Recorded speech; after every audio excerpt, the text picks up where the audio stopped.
我叫苏木，原本只是当牛做马的社畜。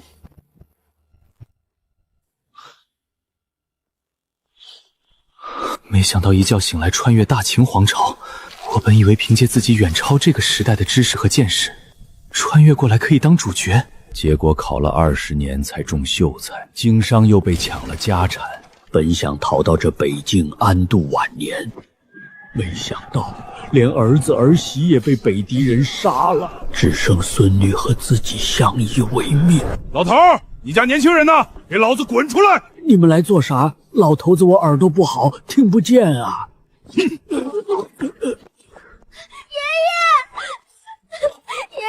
你摔哪儿了？小丫头，你家大人呢？回军爷的话，我家只有我和爷爷，没有别人了。没人好啊，那就你了。魏哥，这丫头才多大，能当兵？管她多大，上头说了，每家必须出一个女扮男装，去当火道军，烧火做饭。给你1个时辰收拾东西，1个时辰后村口集合。别想跑，你要是敢跑，你爷爷可就活不成了。爷爷，我真的要去当兵吗？爷爷，我害怕。青雪乖，你先去收拾屋子，爷爷来想办法。你放心，只要有爷爷在，绝对不会让你抓去当兵的。好，青雪听爷爷的话。贼老天，你要拿命就拿我的，我都100岁了，早活够了，让我替清雪去。检测到宿主强烈的参军意愿，满足系统激活条件，100岁战神系统激活中。这声音是系统。80年，整整80年了。你知道我这80年是怎么过的吗？100岁战神系统已激活，宿主信息扫描中。系统介绍你的功能。本系统可通过完成任务获得奖励、寿元、功法、技能、兵刃。3天，我只有3天可活了。狗系统，你玩我是不是？请宿主2天内完成参军，奖励3年逆龄、30寿元，满级五虎断门刀法。参军，我走路都得喘半天，谁会要我？那些征兵的又不是瞎子。新手礼包已发放，请宿主查收。领取，立刻领取。获得大脑回春丹，恢复20岁思维反应，大力丸，单手举2000斤，状态维持60天。这种感觉，思维像闪电一样清晰，我的脑子真的回来了。2000斤的力气，好，太好了！这一辈子我认了太多的命，这次我不认了。清雪，你好好待在家里，爷爷出去一趟。好。村长，人都到齐了吗？要是少一个，你全家顶上。回禀军爷，少了一户，只不过这户情况特殊，家里没年轻人，只有一个100岁老头和一个10岁的女娃娃。你说什么？你在教本将军做事？上峰有令，每家每户必须出1丁，去把那个小丫头抓来，女扮男装也得顶上，否则就是你顶上。村长不用去了，老朽自己来。军爷，我家的参军名额我来顶。老头儿，你高寿啊？有没有80？100整。100岁路都走不利索了，还参军？你用什么杀北狄人？用你手里那根棍子？哎，别这么说，老人家指不定有绝活，比如用那3寸不烂之舌骂死北狄野蛮人。苏老头疯了吧？他要是去了，连1天都活不过去。造孽啊！官府只要能喘气儿的就抓，这苏老头是拿命换孙女的命啊！军爷，30年河东，30年河西。滚开！你都100了，还能活30年吗？站都站不稳，让你孙女来。那老头子，我就和军爷打个赌。打赌？行啊，赌什么？要是我能举起那尊铜鼎，我家的名额就由我顶上。你们别为难我孙女。1000斤，那顶1000斤啊！这是我这辈子听过最好笑的笑话。老头，老子能举400斤已是军中历史，你要举1000斤是嫌活太长想见阎王？老爷子糊涂啊！这些当兵真会砍人的。军爷，您敢不敢赌？好，你要是能举起来，我韩豹不仅让你参军，还跪下给你磕3个响头，叫你3声爷爷。要是举不起来，老子的刀可不长眼。好，一言为定。他要是能举起来，我当场倒立拉屎。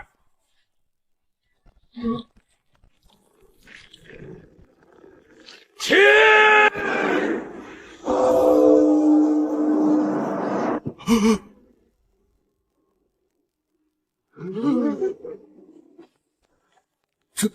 这怎么可能？100岁的老头举起了1000斤！天哪！100岁老头竟然能举起1000斤铜鼎，还是单手！这要是双手，不得2、3千斤？这老头到底是什么来头？那鼎该不会是假的吧？假的？你上去搬一下试试。那鼎少说搁这几百年了。苏爷爷，这怎么可能？他平日里走路都喘，怎么就能举起1000斤大鼎？人家这叫真人不露相，这年头有点本事谁敢往外说？你们说那百夫长刚才说要磕头叫爷爷，他会不会真磕？嘘，小声点，你不要命了？这老头该不会是使了什么障眼法吧？你把鼎放下。军爷，您答应我的事可否兑现？好，我答应你，让你参军。你先把鼎放下来。还愣着干什么？把这老头带过去，收拾收拾，准备回营。看什么看？你们也想跟着去当兵？丁，恭喜宿主完成任务，获得奖励3年逆鳞，30天寿元，满级五虎断门刀法。走，别磨蹭了，赶紧的！天黑之前赶回军营，老子还得交差呢。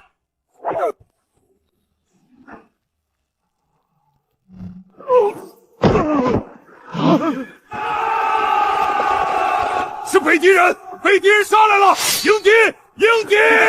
随我冲杀，劈开这林子！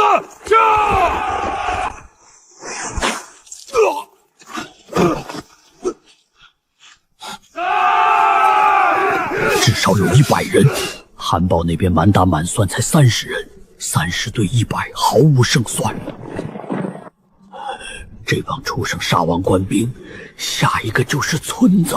清雪还在家里。嘿嘿嘿，老头死吧！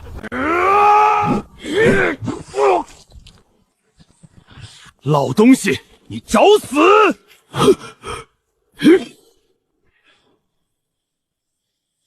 既然如此，老头子，我今天就开杀戒了。我儿媳都死在你们这帮畜生手上！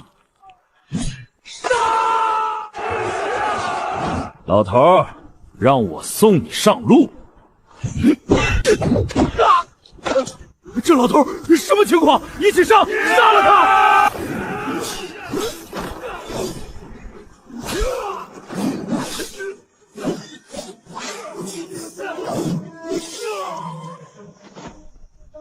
豹哥，你看那边那个举鼎的老头！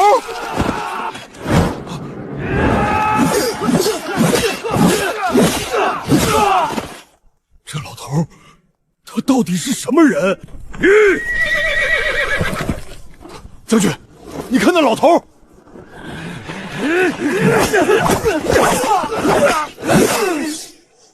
这几个废物，连一个老头都解决不了。将军，让我去一刀宰了他，然后咱们好屠了这村子，抓几个大钱女人回去乐呵乐呵。去吧，手脚麻利些，别耽误行程。姐，咱们这次死定了！这些北狄蛮子凶神恶煞的，清河县那些残兵败将哪是他们的对手啊！我不想被他们带回去，我宁死也不受那种侮辱！姐，你倒说话呀！你吓傻了！好刀法，好刀法呀！得，现在咱们唯一的希望也没了，连当兵的都死光了，一个老头子能干什么？你不懂，我从小跟着父亲学刀法，大钱的刀法我见过不下100种，可这个老爷爷使出来的刀法是我见过最强大、最可怕的。老爷爷，你一定要加油，杀光这些北狄蛮子！都给我散开！驾！老头，看刀！看刀！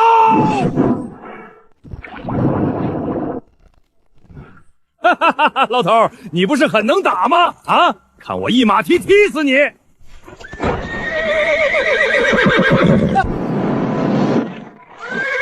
老头子，我活了100年，命硬得很。起！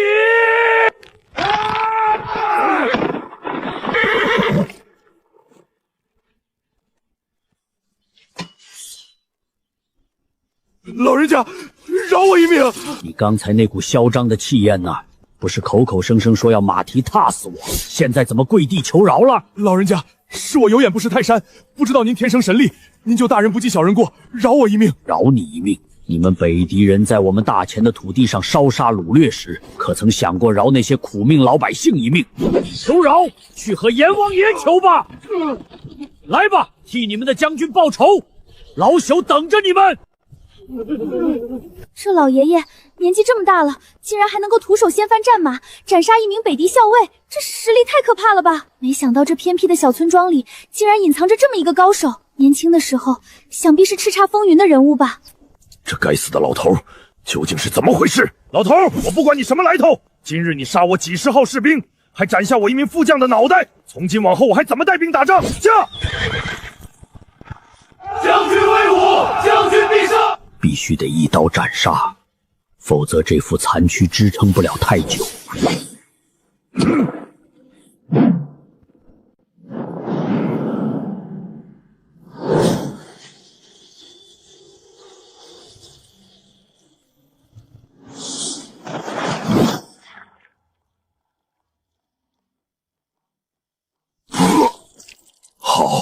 好狠的刀！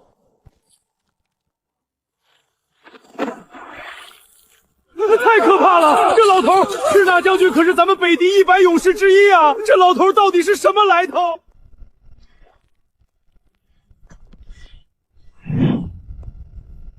还有谁要杀老夫？速速前来！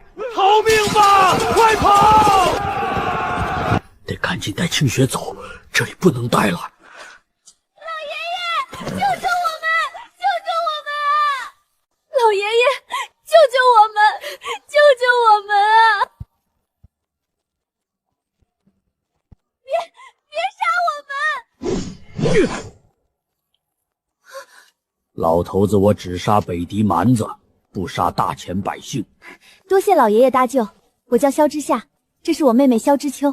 放眼整个大钱军中，能一刀斩杀敌将的人都没几个。这位老人家到底是何方神圣？老爷爷救命之恩，我们姐妹俩没齿难忘。小娃娃，你们赶紧走吧，那些北狄人很快又会找上门来，再不抓紧时间，就真的走不掉了。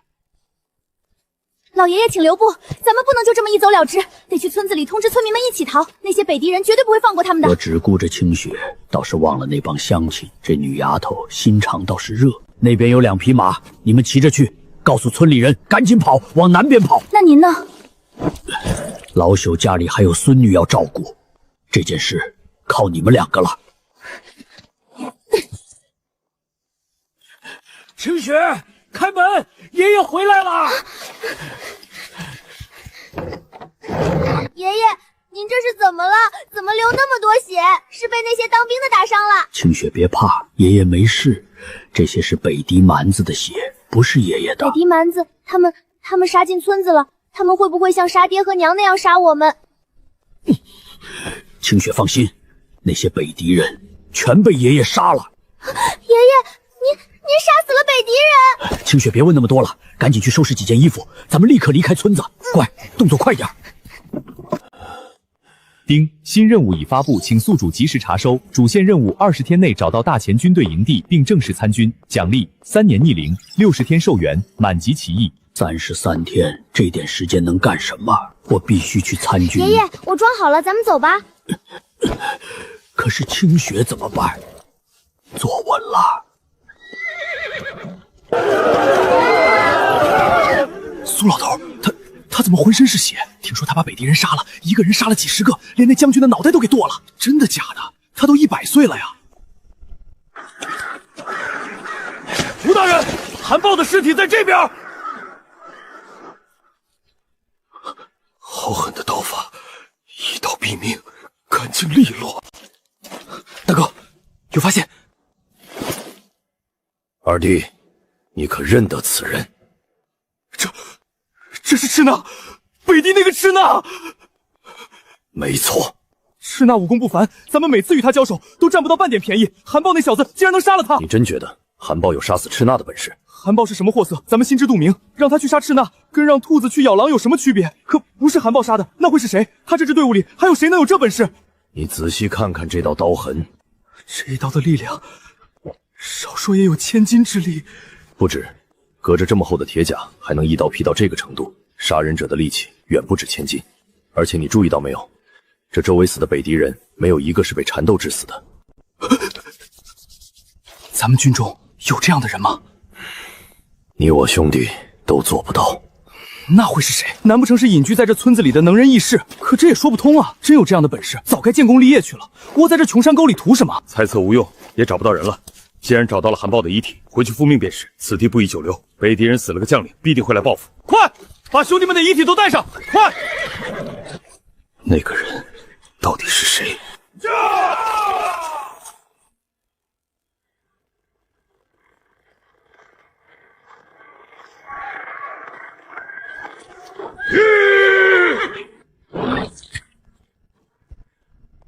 把他们给我带上来！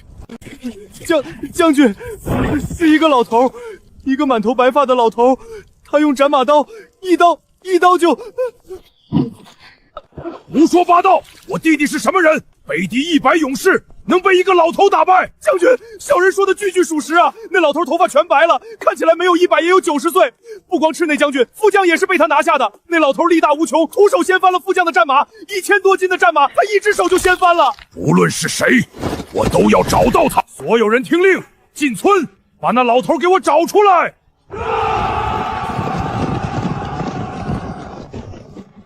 老伯，您打尖还是驻店？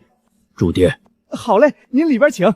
您的马我帮您牵到后院去，明儿个一早您出门时自行去后院牵就行。拴紧些。您放心，保管拴得紧紧的。驻店，3两银子一碗。哼，3两，这种路边驿站，一间通铺也就20个铜板，这简直是抢钱！掌柜的，您能不能行个方便，让我们爷孙俩10个铜板住一晚上就行？老头，你当我开善堂的？10个铜板，你住我家的茅厕我都嫌亏。掌柜伯伯，您就醒醒吧，我们身上只有那么点钱了。去，别跟我这装可怜，给得起就住，给不起就出去喂熊。你要住店，我倒有个法子，你那匹马卖给我6两银子，这样你住店吃饭的钱都有了。这匹马少说值1200两，6两，这掌柜的是看我年老体弱好欺负，想生吞了我的马。掌柜的，如此一匹战马，你真是会做事。是啊，见人家老爷爷无依无靠的，就想抢东西。要不我给你6两，你把这驿站卖给我，行不行？我又不是不给钱。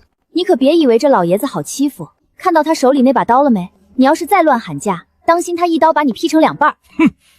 老爷子，您和小妹妹去那边坐，这里交给我们。给我开2间房，再备一桌酒菜，给你3两银子算便宜你了，赶紧安排，否则……好，我这就准备，马上。老爷爷都安排好了，今晚您好好休息，明天咱们一起上路。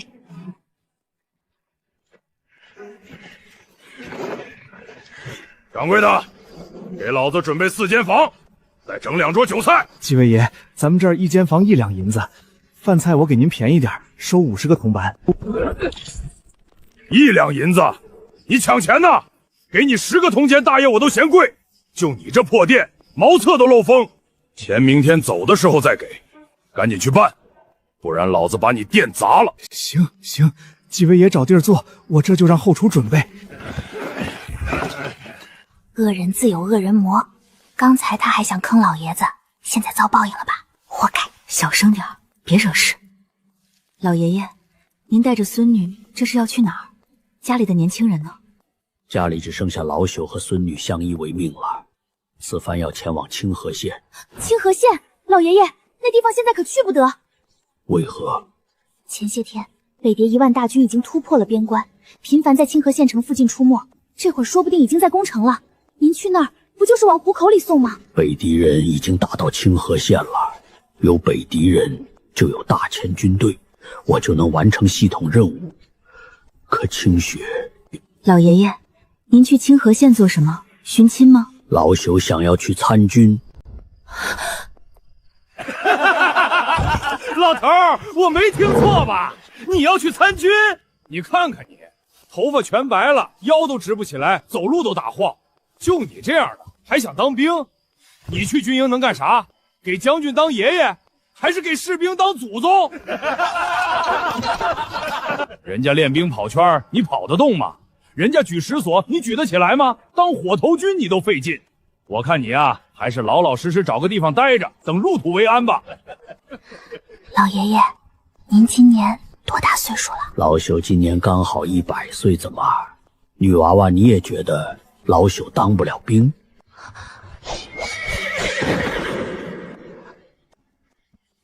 我支持老爷爷，别人不知道您的本事，我知道，就凭您那一刀，放眼整个大前军中，能做到的没有几个。现在大前内忧外患，武将羸弱，北狄连战连捷，多一个像您这样的高人，大前的胜算就多一分。只不过，老爷爷，您带着孙女去参军，无疑是把她也拉入险境，战场上斗枪无眼，她一个小姑娘。唉，现在我们爷孙俩已经无家可归，不带着她，她又能在哪里落脚？老爷爷，您要是信得过我们姐妹，可以把小妹妹交给我们，我们带她回京城。这个主意不错，老爷爷，我们萧家在京城那是响当当的大家族，让小妹妹跟着我们，保准吃香喝辣，没人敢欺负。您救了我们的命，这是天大的恩情。京城城墙高厚，守军众多，北狄人打不到那儿去。小妹妹的安全，您尽管放心。爷爷，我不要离开你，我不去什么京城。我已经没有爹和娘亲了，我不能再没有爷爷了。清雪乖，爷爷不是不要你，爷爷是要去办一件大事，办完了就来京城接你，跟着2位姐姐比跟着爷爷安全。好，老朽信你们，清雪就拜托2位姑娘了。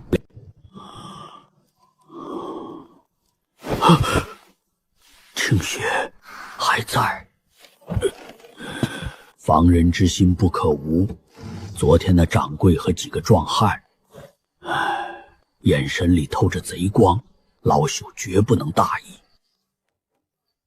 萧爷爷，下楼吃早点啦，吃完咱们就得出发了。好，你们先下去，老朽叫醒清雪就来。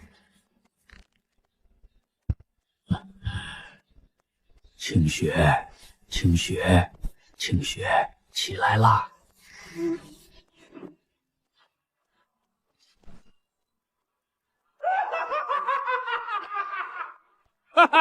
大哥好眼光啊！这2个小娘们长得可真水灵。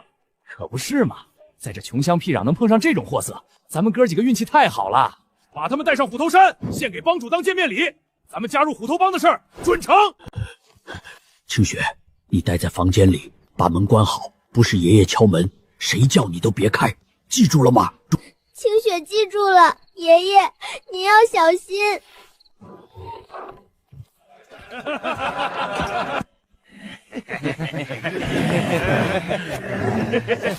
大哥，事不宜迟，赶紧动手吧。万一他们醒了，又得费事儿。急什么？让老子再好好看看。这俩小娘们儿，腰是腰，腿是腿。京城里那些大户人家的小姐也不过如此吧？大哥，您这是要自己先享用？先办正事儿。到了虎头山，帮主要是赏下来，还怕没机会？北狄人屠村灭寨，百姓流离失所。你们这帮畜生，有这身力气不去保家卫国，反倒祸害同胞，该杀！住手！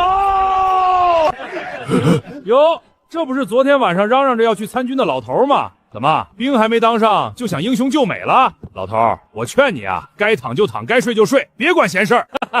就他这身子骨，怕是连棺材板都省了，直接挖个坑就能埋。老东西，你手里的刀是烧火棍改的吧？别砍人没砍着，先把自己脚给剁了。兄弟们，你们说这老头要是上了战场能干啥？往敌军面前一站，被敌人一瞧，哟，大前派了个老祖宗来送死。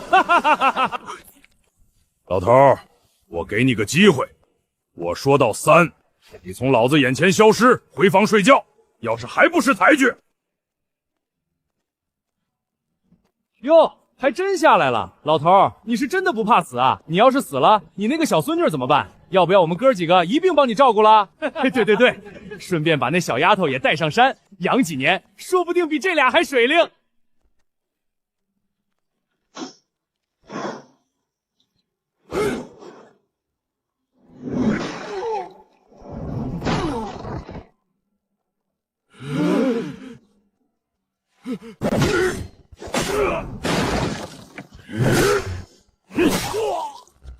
好大的力气！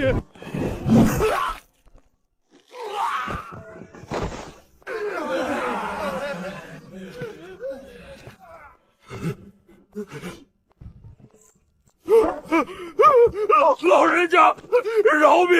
饶命啊！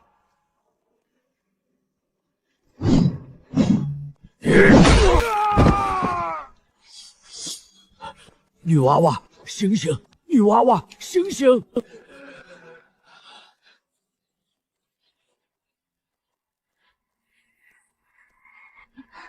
老爷爷，我们这是怎么了？我的头好晕，难受得很。这帮人在你们早点里下了药，想把你们绑走，送上什么虎头山？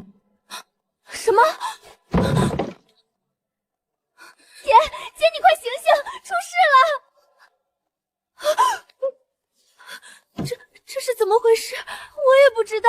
那伙人下药捆绑，想把你们送上虎头山，老朽出手阻拦，便将他们一刀一个全处理了。多谢老爷爷再次救命之恩。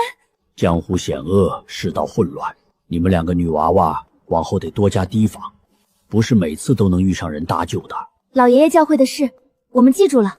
掌柜的，给我出来！你这黑店竟敢合伙下药！不用喊了，掌柜的和店小二都被那伙人杀了。老朽去后院找水时，已见了他们的尸体。这世道，黑吃黑也不稀奇了。拿好东西，咱们该出发了。老朽送你们到北边的岔路口，接下来的路你们得自己走了。清雪，走了。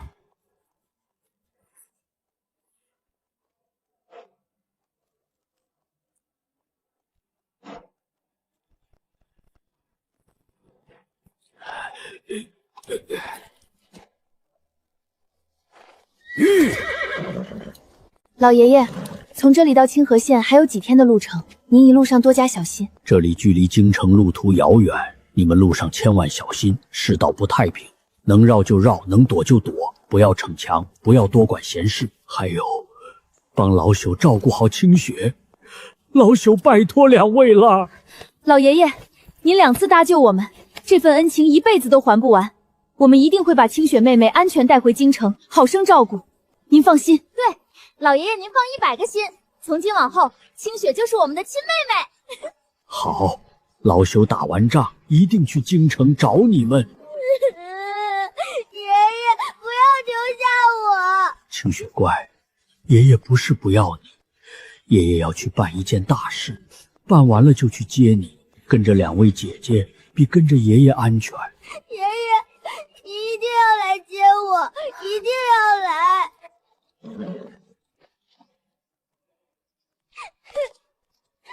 爷爷，您保重！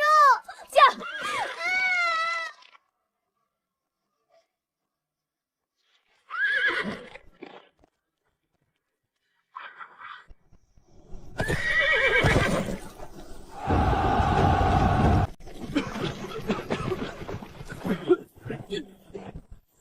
王友步兵营，张三长水营。总算到了，接下来就是想办法登记入伍，完成系统的任务。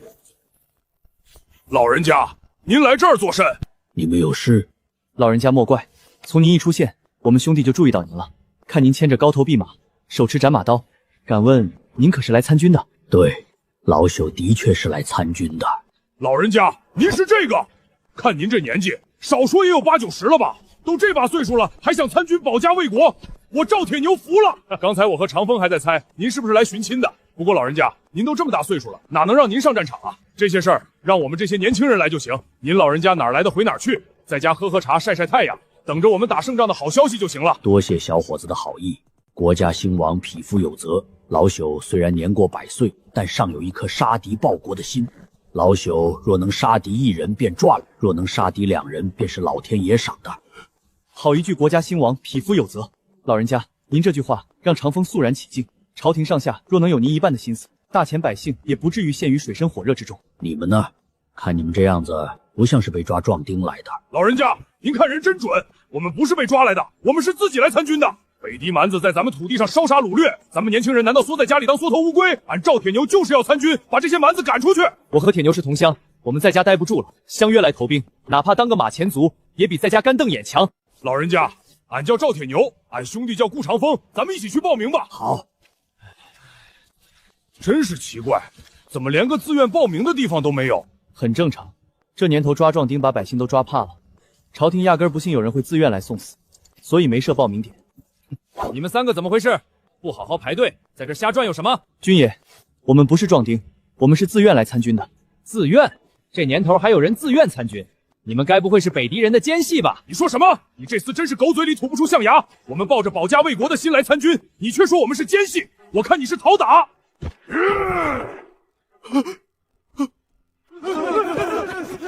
铁牛，别冲动，军营重地，不能闹事。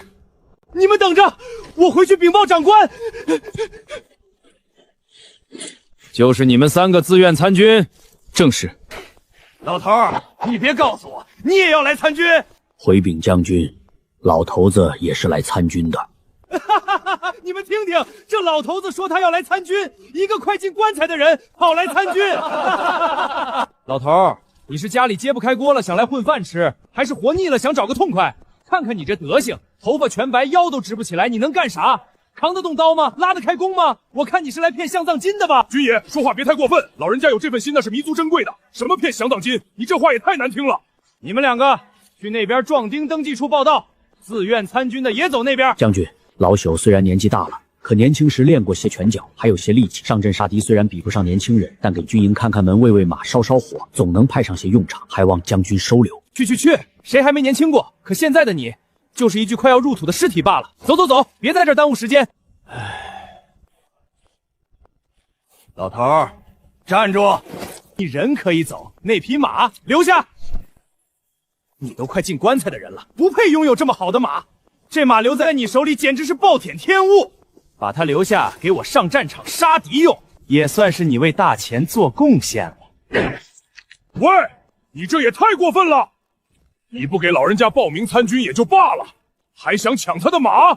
你还是不是大钱的军官？跟土匪有什么区别？你这黑厮竟敢对本将不敬！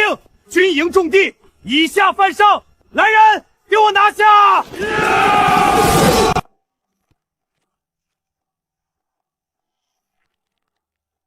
来得正好，俺正愁没处撒气呢。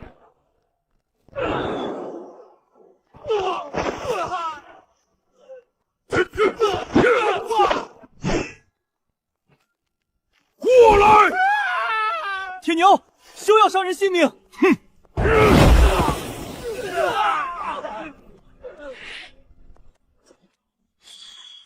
住手！将军，让你办个登记，你给本将搞成这样，真是成事不足，坏事有余。退下！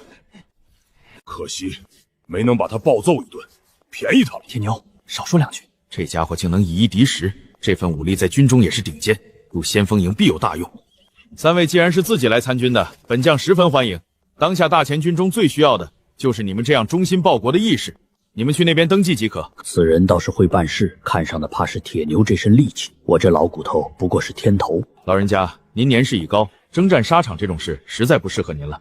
不过您一腔热血，本将也不忍拒绝。这样吧，您就编入火头营，如何？火头营虽然不是正面战场，但全军的吃喝拉撒都靠他们，也是替军队效力，替国家分忧。一切听从将军安排。将军，这匹马老朽就贡献给军队了，它本来就是战马，战场才是它的归宿。这的确是一匹好马，老人家一片好心，本将替军队收下了。来人，带老人家去登记，编入火头营。你们2个编入先锋营。姓名苏木，年龄100岁。籍贯青州府清河县秦家村。拿着这个去伙房报到，伙房在营地东南角，顺着这条路一直走，看见冒烟的地方就是。恭喜宿编逐入大前军成功完成任务，获得奖励3年逆龄，60天寿元，满级奇系。虽然看起来还是白发苍苍，但这骨头里的酸痛轻了，呼吸也顺了，力气正在未来，满级奇数。这种感觉就像这些技巧已经刻在骨子里几10年一样。新任务已发放，请在火头营打卡30天，期间正常履行火头军职责。任务奖励3年逆龄，100天寿元，大脑回春丹武，大力击舞满千霸王枪法。霸王枪法1寸长1寸强，战场上确实比刀好用。30天不难。老人家，您找谁？是不是走错地儿了？老朽是来报道的，火头营。报道？您分到咱们这儿？老赵，快来人！新来的到了！嚷嚷啥？谁来了？就这，老李，你跟我说新来的，就这。老人家，您今年高寿啊？100岁。100岁？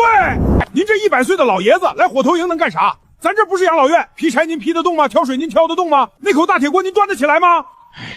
得，上头分下来的咱也不能不收。老李，带他去领被褥，找个地方安顿，明天一早干活。这年头，壮丁抓完了，连100岁老人都往里塞，这仗打的，老人家别往心里去。赵火头就这脾气。走，我带您领东西。衣裳大了点，凑合穿吧。咱们火头营条件差，比不得战兵营。营壮在那边，里面住着5个老兵，您自己找个空铺。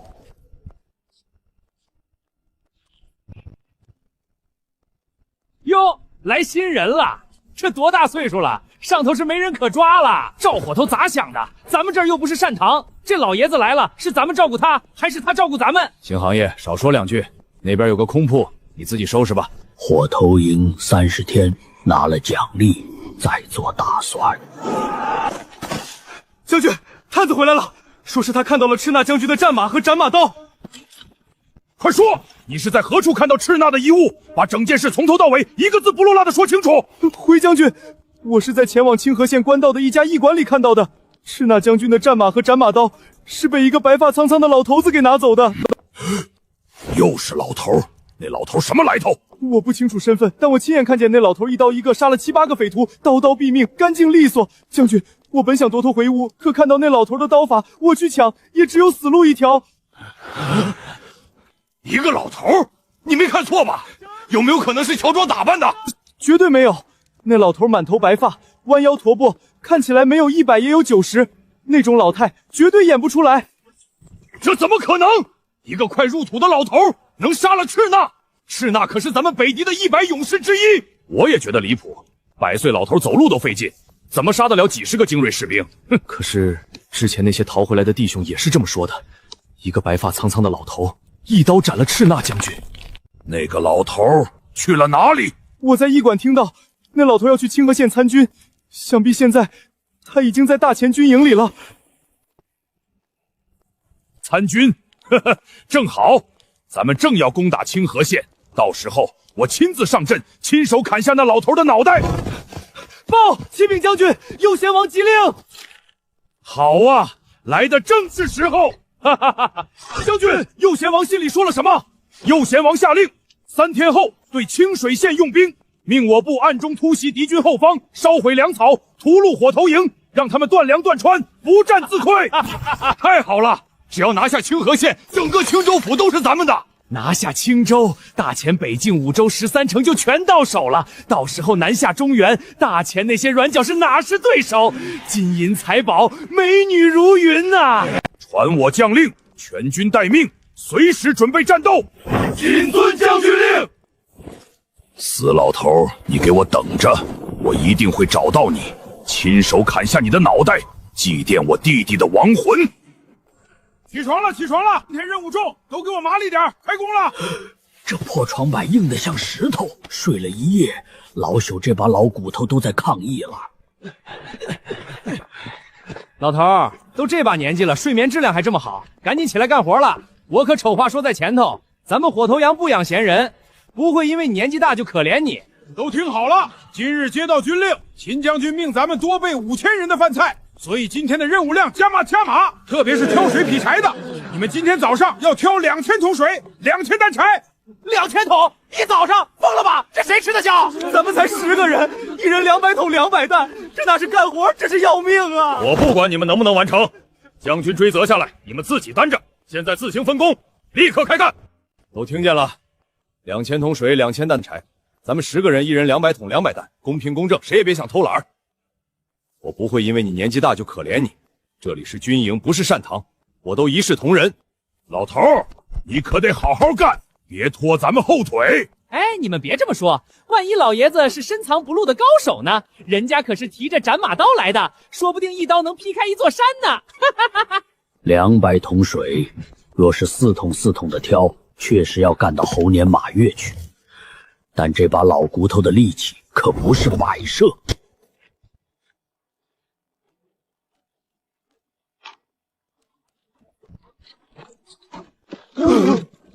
这老头在干啥？他疯了！我数数，1、2、3，我的天，50只，一只装满水30斤，50只就是1500斤，加上木杆，快2000斤了！2000斤，牛也扛不动啊！他要是能挑起来，我当场把这扁担吃了。啊！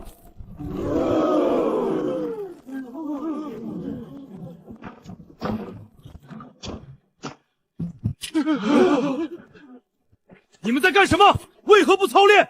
大人，你看那边那个老头。这老头什么情况？这把年纪还有这番力气，真乃神人！我得禀告秦将军。真倒霉，这苦差事什么时候是个头啊？200盆水，我一次挑4桶，得跑50趟，腿都要跑断了。得了吧，你才50趟，我一次挑2桶得跑100趟，你看看我这肩膀都磨出血泡了。赶紧干，干不完中午没饭吃，还有柴火没有劈呢。你们看那边。 那是咱们火刀营新来了的老头，他这是要一次挑几10桶，我没看错吧？是不是我眼花了？不可能吧？他那快要入土的身子骨顶得住，1桶水少说40斤，几10桶就是上千斤，他一个100岁老头扛得动？你们信吗？反正我不信。麻烦大家让一让，腾个地方让老朽打水。老头子我动作慢，别耽误了大家伙的功夫。去，让开，都让开！老朽腿脚不利通，来来回回跑得慢，所以打算一次多抬些，争取不拖大家后腿。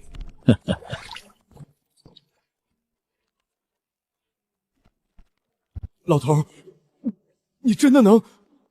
哈！队长，您刚才说啥？老朽只顾着平稳起步，没听清。这老头还是人吗？50桶水啊，加上木杆和桶，少说2000多斤。你们知道2000多斤是什么概念吗？一头牛才1000斤，他扛了2头牛。没什么事儿的话，老朽先走了，还得来3趟呢。这才第1趟，还有150盆水要挑。将军来了，他真的挑起来了！50桶水，属下亲眼所见，千真万确，一个桶都没少，整整齐齐50个。这老头不就是昨天跟着赵铁牛和顾长风一起来报道的那个老人家？昨天我看他那个样子，白发苍苍，弯腰驼背，走路都打晃，我以为他就是来混口饭吃的，没想到这份神力，放眼整个大钱乃至整个世界，都无一人能做到。我秦昊征战10余年，见过的猛将不下100人，能扛500斤的就已经是万里挑一的猛士了。闻所未闻，见所未见。我原以为只是给他一个容身之处，让他在这火头营里安度晚年，没想到竟是尊真神。快看，2000多斤啊！咱们军营最猛的大力士扛500斤都顶天了，走3步就趴下了。这老头2000多斤还走这么稳，他是不是人？一个能扛2000斤的神人去烧火做饭，暴殄天物啊！昨天张校尉要抢人家的马，他要是知道这老头有这本事，借他10个胆子他也不敢。让！我的天，老爷子这是要逆天啊！50桶水，按赵铁牛最多扛10桶，走3步就喘得像狗了，他扛50桶，走得比俺还稳，俺没脸活了。这完全违背常理。100岁高龄，怎会有如此神力？人的肌肉会随着衰老而萎缩，骨骼会变得脆弱，这是不可逆的生理规律。可是这位老人家，他完全不符合规律，他是怎么做到的？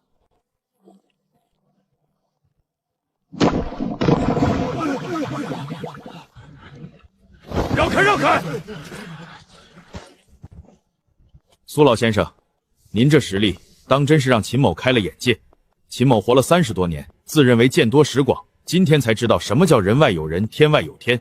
这火头军的位置，怕是容不下您这尊大佛了。我征战10余年，打过大小仗不下100场，见过的猛将如云，有能扛300斤的，有能扛400斤的，最猛的一个能扛500斤，我当宝贝一样供着。可能扛起2000斤重担的，一个都没有。别说见过，听都没听说过，更别说是一个100岁老人。苏木参见将军。老爷子不必多礼，您这岁数是我的2倍还多，该是我向您行礼才对。老爷子，您这力气是天生的还是练出来的？您要是不方便说，就当秦某没问。回将军，老朽年轻的时候就有些力气在身，加上常年干苦力，挑水劈柴扛粮食，年头久了便把力气练出来了。不过是些苦力气罢了，不值一提。不值一提，2000斤的力气不值一提，那我手下百斤就喊累的士兵算什么？废物吗？老爷子，您今年当真100岁了，不是秦某不信你，是这事实在是太超出常理了。是啊，老朽2个月前刚过完100岁生辰，吃了一碗长寿面，加了一个鸡蛋。老人家，您可愿意前往先锋营？我的天，秦将军亲自邀请这老头去先锋营，那可是精锐中的精锐啊，不是什么人都能进的。整个军营几千号人，先锋营只有300人。这老头都100岁了，上战场能行吗？力气大归力气大，打仗又不是光靠力气，一枪无眼，他跑得动吗？躲得开吗？怎么不行？就凭他这身神力，战场上扛着长杆一扫一大片，北敌人骑马冲过来，他一杆子扫过去，连人带马全放倒，说不定能成为一代传奇呢。老朽不去。将军的美意，老朽感激不尽。不过现在，老朽还不想去先锋营啊。以您这番神力，在先锋营才能发挥出最大的用。您知道先锋营是干什么的吗？是冲锋陷阵的，是冲在最前面的，是需要最强的士兵的地方。您这身神力在先锋营就是一把尖刀，能捅穿敌人的心脏。在这火头营里劈柴挑水，简直是暴殄天物，是天大的浪费。系统任务要求在火头营打卡30天，30天后才有奖励和寿元。现在去先锋营，任务就失败了。30天后，我就能再年轻3岁，多活100天，还有霸王枪法，这些才是保命的本钱。现在说实话，他定会当我是妖孽。一个100岁的老头能扛2000斤，已经是怪物了。再说系统的事，他不得把我当妖怪烧了？回将军，老朽年纪大了，虽有一身力气，但毕竟年事已高，脑子不灵光，反应慢，身子骨也跟不上，跑不动了，躲不开了。一旦到了战场上，恐怕拖大军后腿，到时候不但杀不了敌，反而连累了弟兄们，那就罪过了。让老朽在火头营再待些日子，熟悉熟悉军营的规矩。等时候到了，老朽自会去找将军。老朽说话算话，请将军放心。既然老爷子不愿意，本将军也不勉强。每个人都有每个人的想法，强扭的瓜不甜。都看什么看？不用操练了，都各自回营吧。再让我看到谁在这站着看热闹，罚跑10圈。让！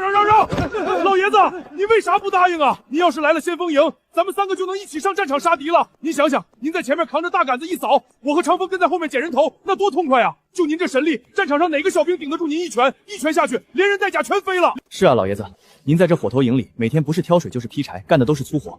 挑水劈柴烧火起菜，以您的本事在这里太屈才了，那不是糟蹋了？现在还不是时候，等时机成熟了，老朽自会去先锋营找你，你们先好好干，在先锋营站稳脚跟，等老朽去了也有个照应。老爷子，您可别让俺等太久呀，俺这人性子急，等不了，俺还等着跟你一起杀敌呢。老爷子，这火头营里要是有人敢欺负您，尽管来找俺，俺在先锋营第3队，记住了，第3队。走，去吧去吧。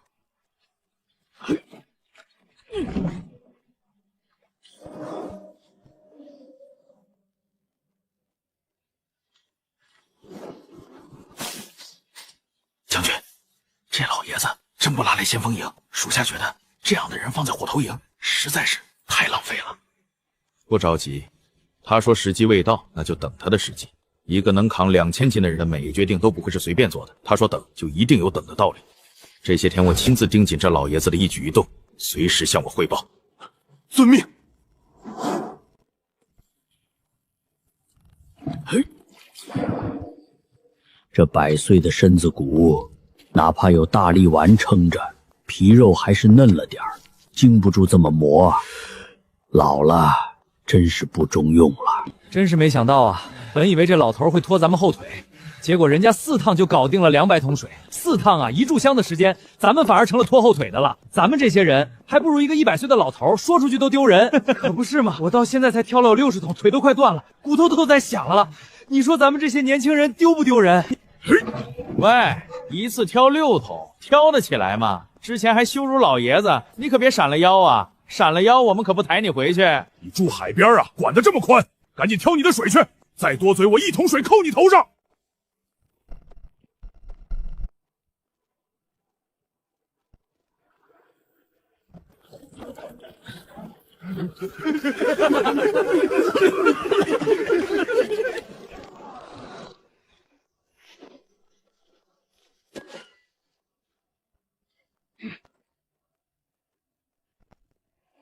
你们快看快看，那老头拿斩马刀干嘛？那可不是劈柴的玩意儿啊，那是杀人的兵器。他该不会是要用那玩意儿劈柴吧？疯了吧？虽然钝了点儿，但比斧子好用多了。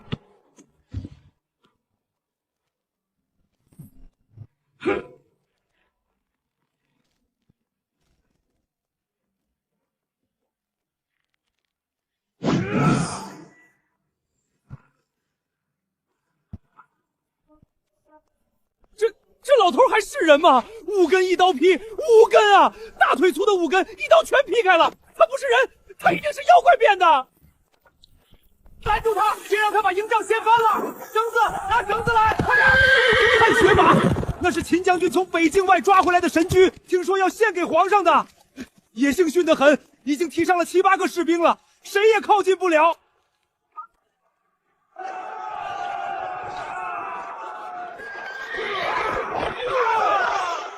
都让开！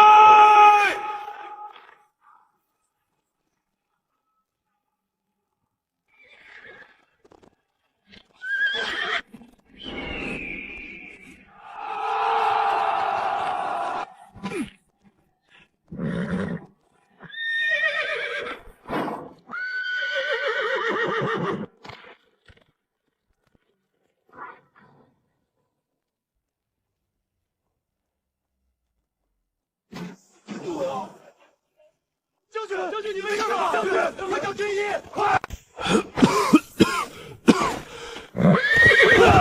这畜生脾气倒是不小，像个倔老头，谁的话都不听。差一点，那汗血马的野性太大了，不是光靠蛮力和技巧就能驯服，但他还是把他当敌人当对手，想用蛮力压服他，那怎么行？得读懂他的心，顺着他的性子来。宝马哥，你可别乱来呀！老朽这2缸水可不好挑，辛辛苦苦扛了4趟才装满，你可千万别给我撞翻了！绕路，绕路！那边有草，看见没有？你去吃草料行不行？你可别毁了老夫1上午的劳作成果，老夫辛辛苦苦挑的水，你要是敢给我撞翻了，老夫跟你没完！那老头疯了，他不要命了！快躲开，会被踩死的！那马一脚能踢死1头牛，你一个100岁老头一脚就踩成肉饼了！拦住他！快拦住他！谁能拦住那个老头？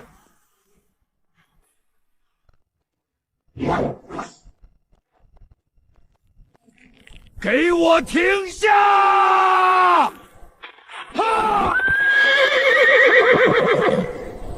天哪，他把马拽住了，那可是汗血宝马，力能拖车的汗血宝马。一个100岁的老头把汗血宝马拽住了，我不是在做梦吧？我的个亲娘嘞！老爷子这是吃了龙胆还是喝了虎血？汗血宝马呀，秦将军都被甩下来了，他能拽住？俺铁牛服了，彻底服了！他用的不是蛮力，蛮力是拉不住汗血马的。我刚才已经试过了，他是在引导马的重心，他绳子的松紧都是有讲究的。松的时候马往前冲，紧了马的重心飘了，一圈一圈的转，马力一点一点的消耗。只有最顶级的骑手才能练出这种手法。这老头，他年轻的时候到底是什么样的人物？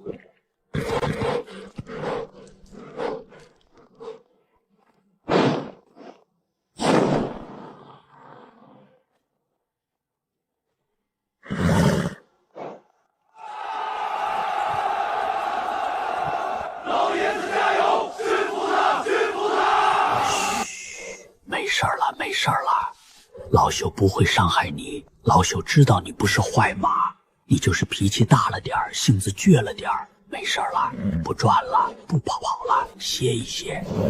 将军，这马性子烈，得好好磨练。不过一旦训好了，在战场上会让将军如虎添翼。它是一匹好马，千里挑一的好马，只要方法对，他会是将军最忠实的伙伴。将军，老朽告退，还有1半柴火没劈呢。今天任务重，劈不完中午没饭吃。立刻让人去查这老爷子的身份背景，他年轻的时候是谁？他经历过什么？他这一身本事是从哪里来的？我全部都要知道。我一定要知道他年轻时到底是个什么样的人物。老爷子，你可真行啊！你这骑马的本事，我看比起咱们秦将军都要更胜一筹。老爷子，您到底是哪里人啊？您这一身本事跟谁学的？年轻时是不是在军中待过？我猜您年轻时一定是叱咤风云的大人物，要不然怎么100岁了还这么猛？年轻的时候啊，老朽去考过秀才，考了20年没考上。后来下海经商，做了10年生意。结果碰上土匪，一夜之间全抢光了，人财两空，只好隐姓埋名，跑到村子里耕田放牧，一待就是几十年。这一身本事就是那时候练出来的。平日里也喜欢舞刀弄枪，不过嘛，都是些皮毛，算不得什么。老爷子，从明天起，那些粗活你就不用干了，你到厨房里帮厨，打下手，切菜就行。多谢头的好意，老朽不能离开劈柴挑水这组。为何？老爷子，劈柴挑水可是咱们火头营最累的活，您这一大把年纪，头，老朽刚来这组，才干了1天活就被调上去干轻松的，对咱们组的兄弟不公平。到时候个个把有序的兄弟闹起来，对咱们火头营的团结不利。而且老朽很喜欢这劈柴挑水的活，每天活动活动这身老骨头，出汗，浑身舒坦，说不定还能多活几年呢。好吧，既然如此，你就留下来继续干。都散了。听说徐总兵要来咱们营地，那位的嘴可是出了名的刁，不把饭菜弄好点，咱们又得挨骂。秦将军，征兵一事进展如何？回禀总兵大人，所有征来的壮丁均已登记在册，分配到各营，花名册在此，请大人过目。罢了，秦将军办事，本总兵放心。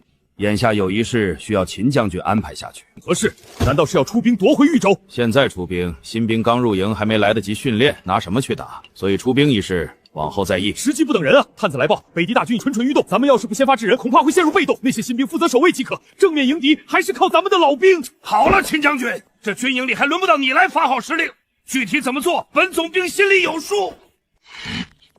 明日给你们1天的时间，挑选1000精兵，后日一早随本总兵押送那匹汗血宝马进京，献给上。总兵大人，使不得啊！如今大战在即，岂能随意调兵遣将？更何况调虚量，这一来一回，少说2个月。万一北敌大军趁虚而入，军中精锐不在，请总兵大人三思。请总兵大人三思。哼，你们反了天了！这是本子兵的命令，不是跟你们商量。挑选精锐，送马上京一事就这么定了。尔等速速退下，办事去吧。我不想再说第2遍。末将遵命。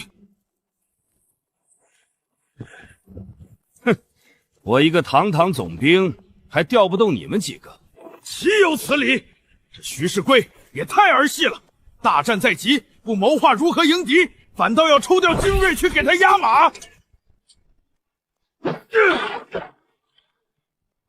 压马那是献给皇帝的，他这是拿军国大事当自己的升官阶梯。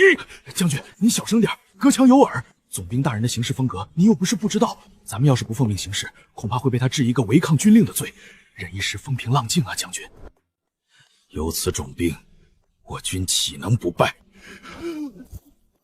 也罢，也罢，明天按照总兵大人的要求，挑选1000精锐吧。人老倦少，到点儿了，天一亮就醒。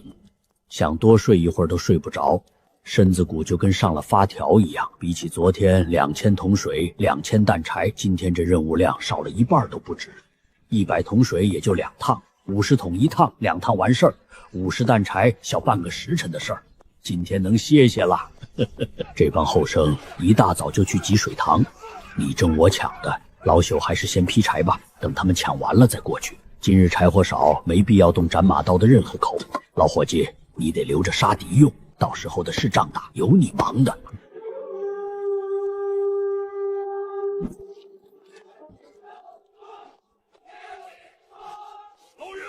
老爷子，您这腿脚真利索。俺和长风才练完早操，跑步跑的腿都要断了，您都干完了，俺连早饭都还没吃呢。你们2个大清早跑火头营来做什么？就不怕先锋营的将军责罚跑操时间私自离队？那可是要挨军棍的。嘿嘿，俺们跟校尉请了假，说来看个老乡。校尉知道俺们跟您认识，大手一挥就准了。老爷子，此番前来是有一事想向您请教。今早李都尉召集先锋营，要挑1000名精锐，听说是要跟着徐总兵前往京城，事关重大，我们拿不准主意。不知道清雪和萧之寒2姐妹到达没有？路上安不安全？有没有人欺负他们？要是能跟着去，说不定能见上一面，看一眼就好。怎么，你们选上了？我们没去选，不过有这个想法。秦将军要我们自愿报名，去不去全凭自己，只是拿不准，想听听您的意见。老爷子，要不您跟俺们一块去选？您要是去了，肯定能中。您这驯马的本事，谁比得了？到时候咱们3个一块上京城。俺听说京城可大了，酒楼遍地，一条街都走不完。还有那什么瓦舍勾栏，唱戏来说书的、耍把式的，啥都有。比这破军营强100倍。现如今北狄大军压境，数万铁骑就在边境上磨刀霍霍，对青山县虎视眈眈。这总兵大人作为义军主帅，为何突然要抽调精锐上京？作为总兵，岂能随意脱离大军？这里面一定有文章。听说是为了护送那匹骑宝马上京吗？献给圣上，说是圣上爱马，这马献上去，圣上龙颜大悦，必有重赏。护送汗血宝马，北狄数万铁骑就在家门口，离这里不到100里。他不思守城，不谋划迎敌，不操练士兵，反倒想着讨好皇帝，捞取好处。把士兵当什么？把将士当什么？把大钱的江山当什么？难怪北境连战难败，上梁不正下梁歪，有此总兵不败才怪。听老朽一句，参选一事万万不可，你们谁都不许去。为何？去京城不是好事吗？不用打仗，不用拼命，还能见识见识京城的繁华。1000精锐离营，步兵骑兵，弓弩手浩浩荡1000人，动静极大。北狄坛子遍地都是，你以为他们是瞎子？他们看得清清楚楚。你以为他们不想截杀大钱的总兵，不想抢夺献给皇帝的宝马？他们会在半路设下伏兵，选个地势险要的地方，两边山上埋伏好，等队伍一进去，滚木辽石一放，弓箭轻士1000人，能活着回来的不到一半。北狄人会放过截杀总兵、抢夺宝马的机会吗？绝对不会。那徐总兵他就不怕死？他想得到，但他根本不在乎。在他眼里，1000精锐的命，1000条活生的人命比不上那匹马。马送到了，圣上高兴了，他就能生发财，就能加官进爵。至于路上死多少人，他不关心，只要他自己活着，马活着就够了。老爷子所言甚是，多谢指点迷津。若不是您提醒，我们兄弟俩恐怕已经中了圈套。俺听老爷子的，不去了，留在营里杀蛮子。北狄人要是敢来，俺赵铁牛第一个冲上去。听说了吗？要把精锐抽上去送马，北狄人都快打到门口了。探子说就在100里之外，这仗还怎么打？精锐都走了，剩下咱们这些新兵蛋子拿什么守？这不是把咱们往火坑里推吗？小声点，让整兵大人听见就没命了。他要是听见有人说他坏话，轻则打军棍，重则……北狄大军已从豫州开拔，2万人直奔清河县而来，全军集结，随我迎敌。大钱的将士们，保家卫国的时候到了！是，都忙起来！大战在即，咱们火干营除了做饭，还要守卫后方粮草，时刻提防北狄人潜入。每人领一把刀，刀在人在，刀丢了提头来见。老爷子，这刀有点分量，差不多5、6斤，您拿稳了。要不您拿把轻点的？不过5、6斤太轻了，使不上劲儿，但也够用了。总比空着手强。该来的总宿便要多杀几个北狄蛮子，来一个杀一个，来2个杀一双。报，启禀将军，大前将军秦昊已率1万将士应战我北狄大军，大军已出营，正往北推进。好，很好，大战开启，北狄霸业从今夜开始，再进一步。秦昊啊，秦昊，你终于出了你的乌龟壳了。清河县军营还有多少守军？说，详细说。3000，不多不少，3000人，其中1半是刚抓来的新兵，连队列都不会站的，还有几百是火头军和资旋兵，真正能打的不超过1000人。哼，将军，听说大前军队最近到处抓壮丁，连50、60岁的老头都不放过，但凡能喘气的都往军营里塞。这说明什么？说明他们兵源枯竭，战斗力空虚，青壮年都打光了，只能拿老头子充数。末将估摸着，那3000守军里至少1半是刚入营的新兵蛋子，连怎么使刀都还搞不明白。将军，传我将令，全体集结！今夜就今夜，杀入大前军队后方，烧毁他们的辎重粮草。我要让他们断粮断穿，3天之内不战自扩。我要让秦昊回头的时候，发现他的家已经被烧光了。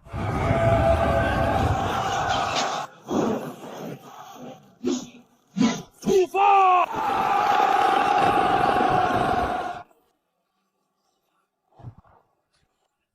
老爷子，你还不睡？都3更天了，明天还得干活呢。年纪大了，睡不着，磨磨刀，刀刃钝了就不好使了。有机会的时候多杀几个北狄蛮子，老家伙也该活动活动了。力气大，会驯马有什么用？战场上讲的是杀人技，不是你死就是我活。你个100岁老头还想拼命，能活着回来就不错了。老爷子，那你可得注意点。听说那些北狄蛮子个个骁勇善战，从小在马背上长大的，杀人不眨眼。您这把年纪可放心，老朽活了100年，什么都怕，就是不怕死。100岁了，从没有做过缩头乌龟。啊！北狄人杀来了！怎么回事？哪里来的敌军？汉子呢？汉子不是说附近没有敌军吗？诸位，北狄骑兵！一股北狄骑兵正朝火头营和辎重营方向杀来，黑压压的一片，少说有2000人，距离不到5里，5里一盏茶的功夫就到了。5里？探子不是说附近没有敌军吗？这些探子是吃干饭的！集结所有人，集结，火速增援辎重营！快快快！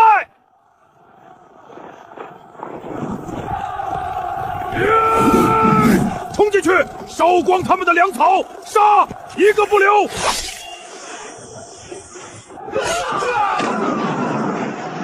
他们会不会杀到这里来？怎么办啊？我还没娶媳妇呢！北狄蛮子杀人不眨眼，我听说他们屠了好几个村子，咱们哪是对手？我不想死，我家里还有老娘，老娘还一个人在家等我回去。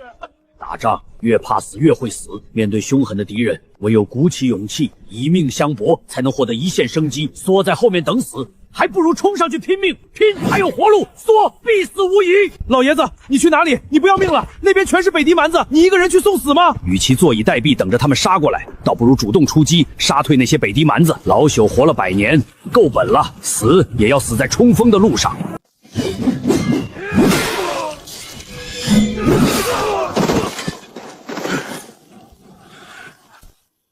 老头，你疯了！滚回去！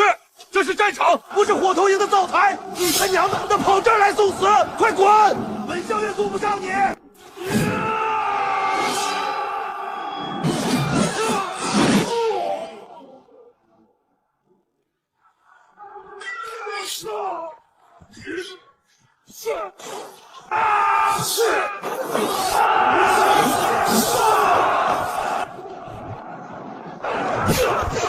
这老头，他到底是什么人？人能有这力气？这刀法闻所未闻，见所未见，一刀一个，稳得让人发毛。我刚才还叫他快滚回去，我有什么资格叫他滚回去？看来我还是先顾好自己吧，别在他面前丢人了。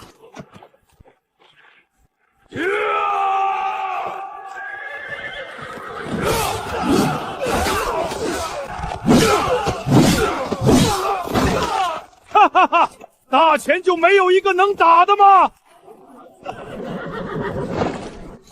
看我取你首级！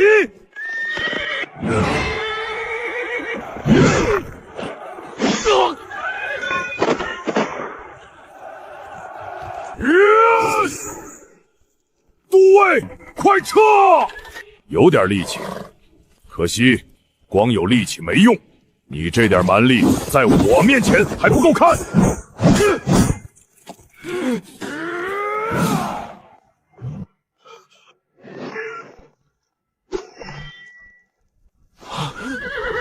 是你，就是你杀了我弟弟，我认得这刀，这是我弟弟的斩马刀，是你杀了他！没想到那死竟然是你弟弟，还真是缘分啊！今日正好送你下去，跟你兄弟团聚，一家人就该整整齐齐的。老头，真是好大的口气！真以为你这把年纪了，还能战胜我手中的刀？痴心妄想！今日我便用你的脑袋祭奠我弟弟的亡魂！你们北狄人抢了多少村庄，毁了多少家庭？要说复仇，也是我们复仇，你们不配呀！完了，这老爷子根本不可能挡得住，那一刀就算是我全盛时期也接不住半招。对，咱们该怎么办？那老爷子不可能打得赢这家伙的，得想想办法救他。救拿什么救？万一现在开了城门，北狄人杀进去，我们就彻底全军覆没了。到那时，我就是大钱的罪人啊！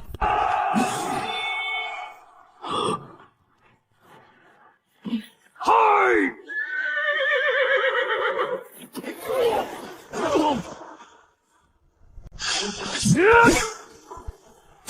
这股力量怎么可能？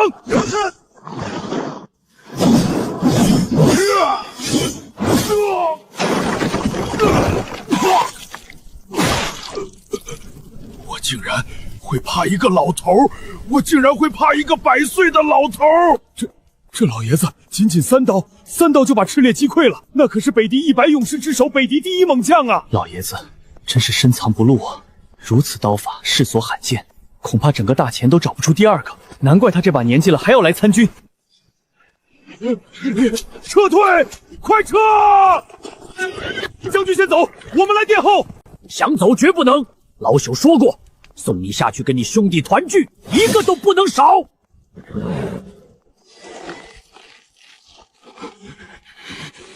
杀！就你们几个臭鱼烂沙想拖住老朽，你们还不够格。老爷子，我来助你！别管我，赶紧去助老爷子一臂之力，组织反击！北狄人慌了，趁势追杀！是，跟上，都跟上！赤烈的身影越来越远了，再不追就追不上了，绝不能让他跑了。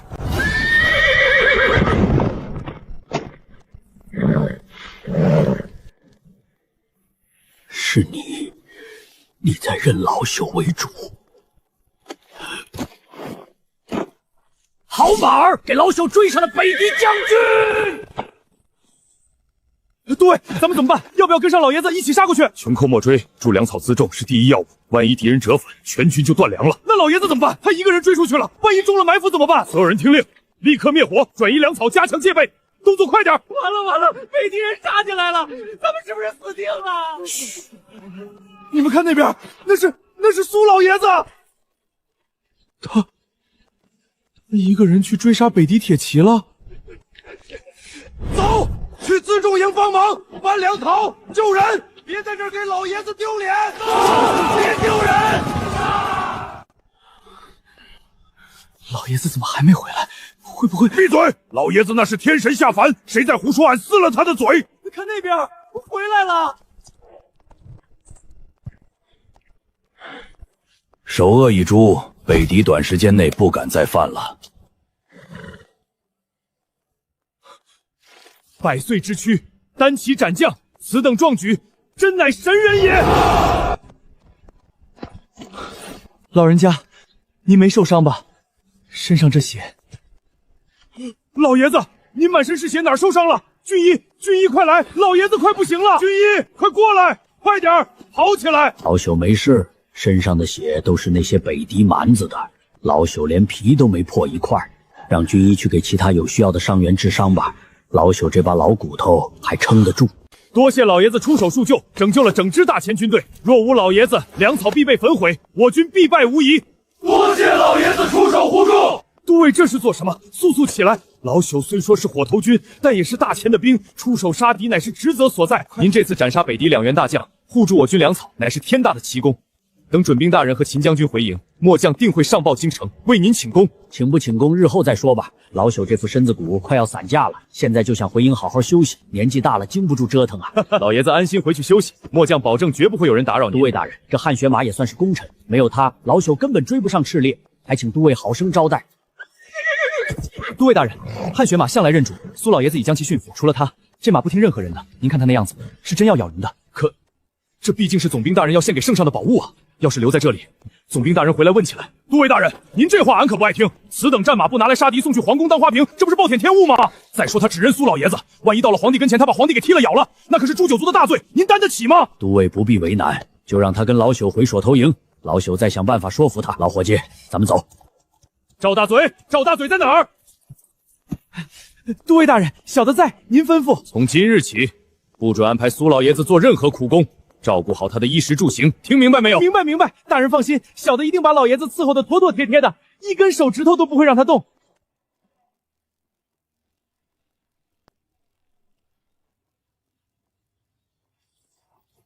5000新兵加上1万多老兵，这一仗不好打。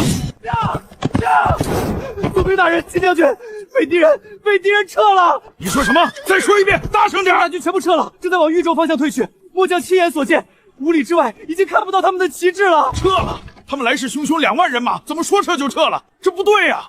撤！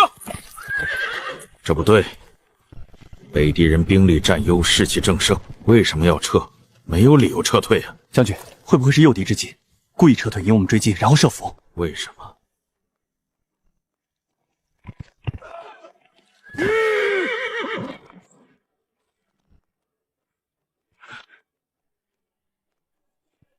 报，启禀王爷，牙鹿将军求见，说有要事。王爷，为何突然间下令撤兵？我军占据优势，眼看就要拿下清河县了。将军，难道忘了咱们这次出战的主要目的？正面大军驻大前主力，使其后方空虚，让赤烈将军率苍狼部烧掉他们的粮草。本王记错了吗？这不是咱们一早定好的计划吗？怎么，赤烈没有烧掉大钱的粮草，赤烈呢？他人在哪儿？以他的本事，烧个粮草还不是手到擒来的事？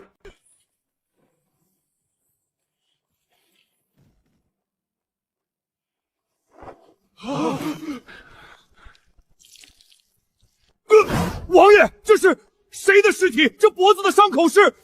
这就是我下令撤兵的原因。赤烈将军还有他的副将被人斩下了头颅，这头是从战场上捡回来接上。什么？这是赤烈和幽铁，北敌100勇士之首的赤烈被斩杀了？这怎么可能？赤烈带兵去夜袭后方，怎么会变成现在这样？大前镇守后方的不过是些老弱残兵，能打的都在秦昊手里。那些火头军、自闭令连刀都拿不稳的人，怎么可能杀得了赤烈？以赤烈的武功，大前军中除了秦昊，谁能杀得了他？谁能斩下他的脑袋？他可是北敌100勇士之首。这的确叫人难以置信，可事实摆在眼前，由不得本王不信。赤烈死了，苍狼部溃了，这就是结果。据苍狼部溃逃回来的将士禀报，赤烈将军和副将夜袭大前辎重营时，碰到了一个白发老头。白发老头，你没说错吧？不是黑发壮汉，是白发老头。那老头刀法神通，仅仅3刀就击溃了赤烈。赤烈连3招都没撑下来。随后，他独自一人骑着一匹白马，追杀苍狼部数百骑兵，在重重围堵下斩下了2人的首级，全身而退。本王也觉得不可思议。事实是赤烈的脑袋没了，苍狼部精锐溃不成兵，这难道是假的吗？那2具尸体在那里，你亲眼看到了。大前军中有这样的人物，咱们必须谨慎。清河县一战，得从长计议，不能再像这次一样莽撞了。王爷，您是不是太过于谨慎了？我军实力完全压制大前，兵力比他们多，骑兵比他们强，士气比他们高。只要开战，凭我耶路齐的能力，不出3天便能拿下清河县。正好让我去会一会那个老头，看看到底是何方神圣。我倒要看看他是不是长了3头6臂。野鹿将军带兵劳累，先下去休息吧。有什么事，明日再议。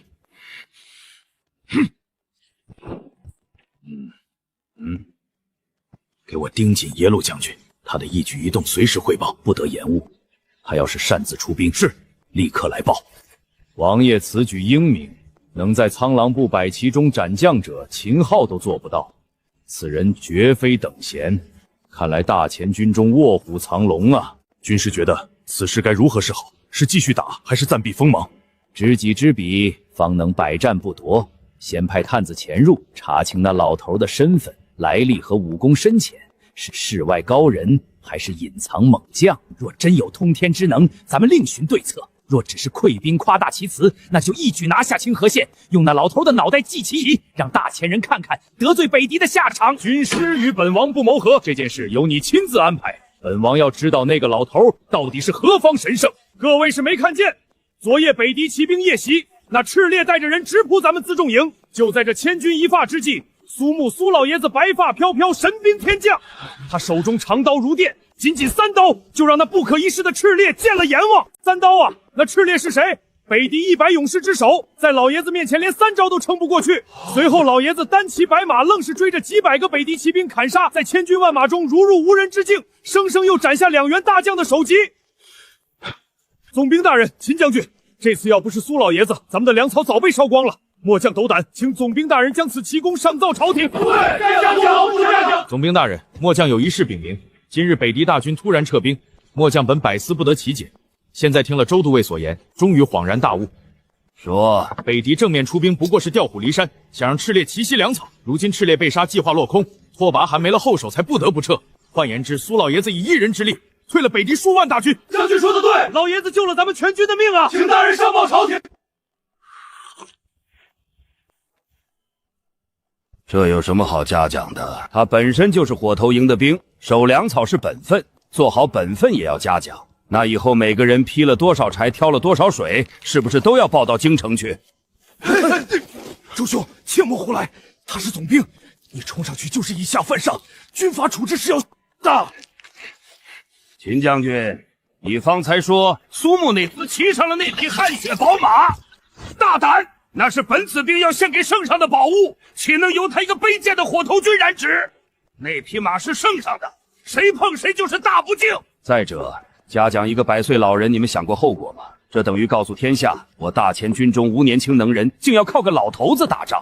陛下的面子往哪搁？朝廷颜面何存？到时候陛下怪罪下来，是你秦昊担着，还是你周虎庭担着？所以功过相抵，他擅骑汗血宝马的事，本总兵也就不追究了。这件事到此为止，谁也不许再提。总兵大人要是如此行事，恐怕难以服军心。军营里一切服从指挥，谁不服，本总兵就军法处置。你想试试？去，把那匹汗血宝马牵回来，好生看管。2天后挑1000精兵，随本总兵押送上京，献给陛下。都退下吧，本总兵累了。末将遵命。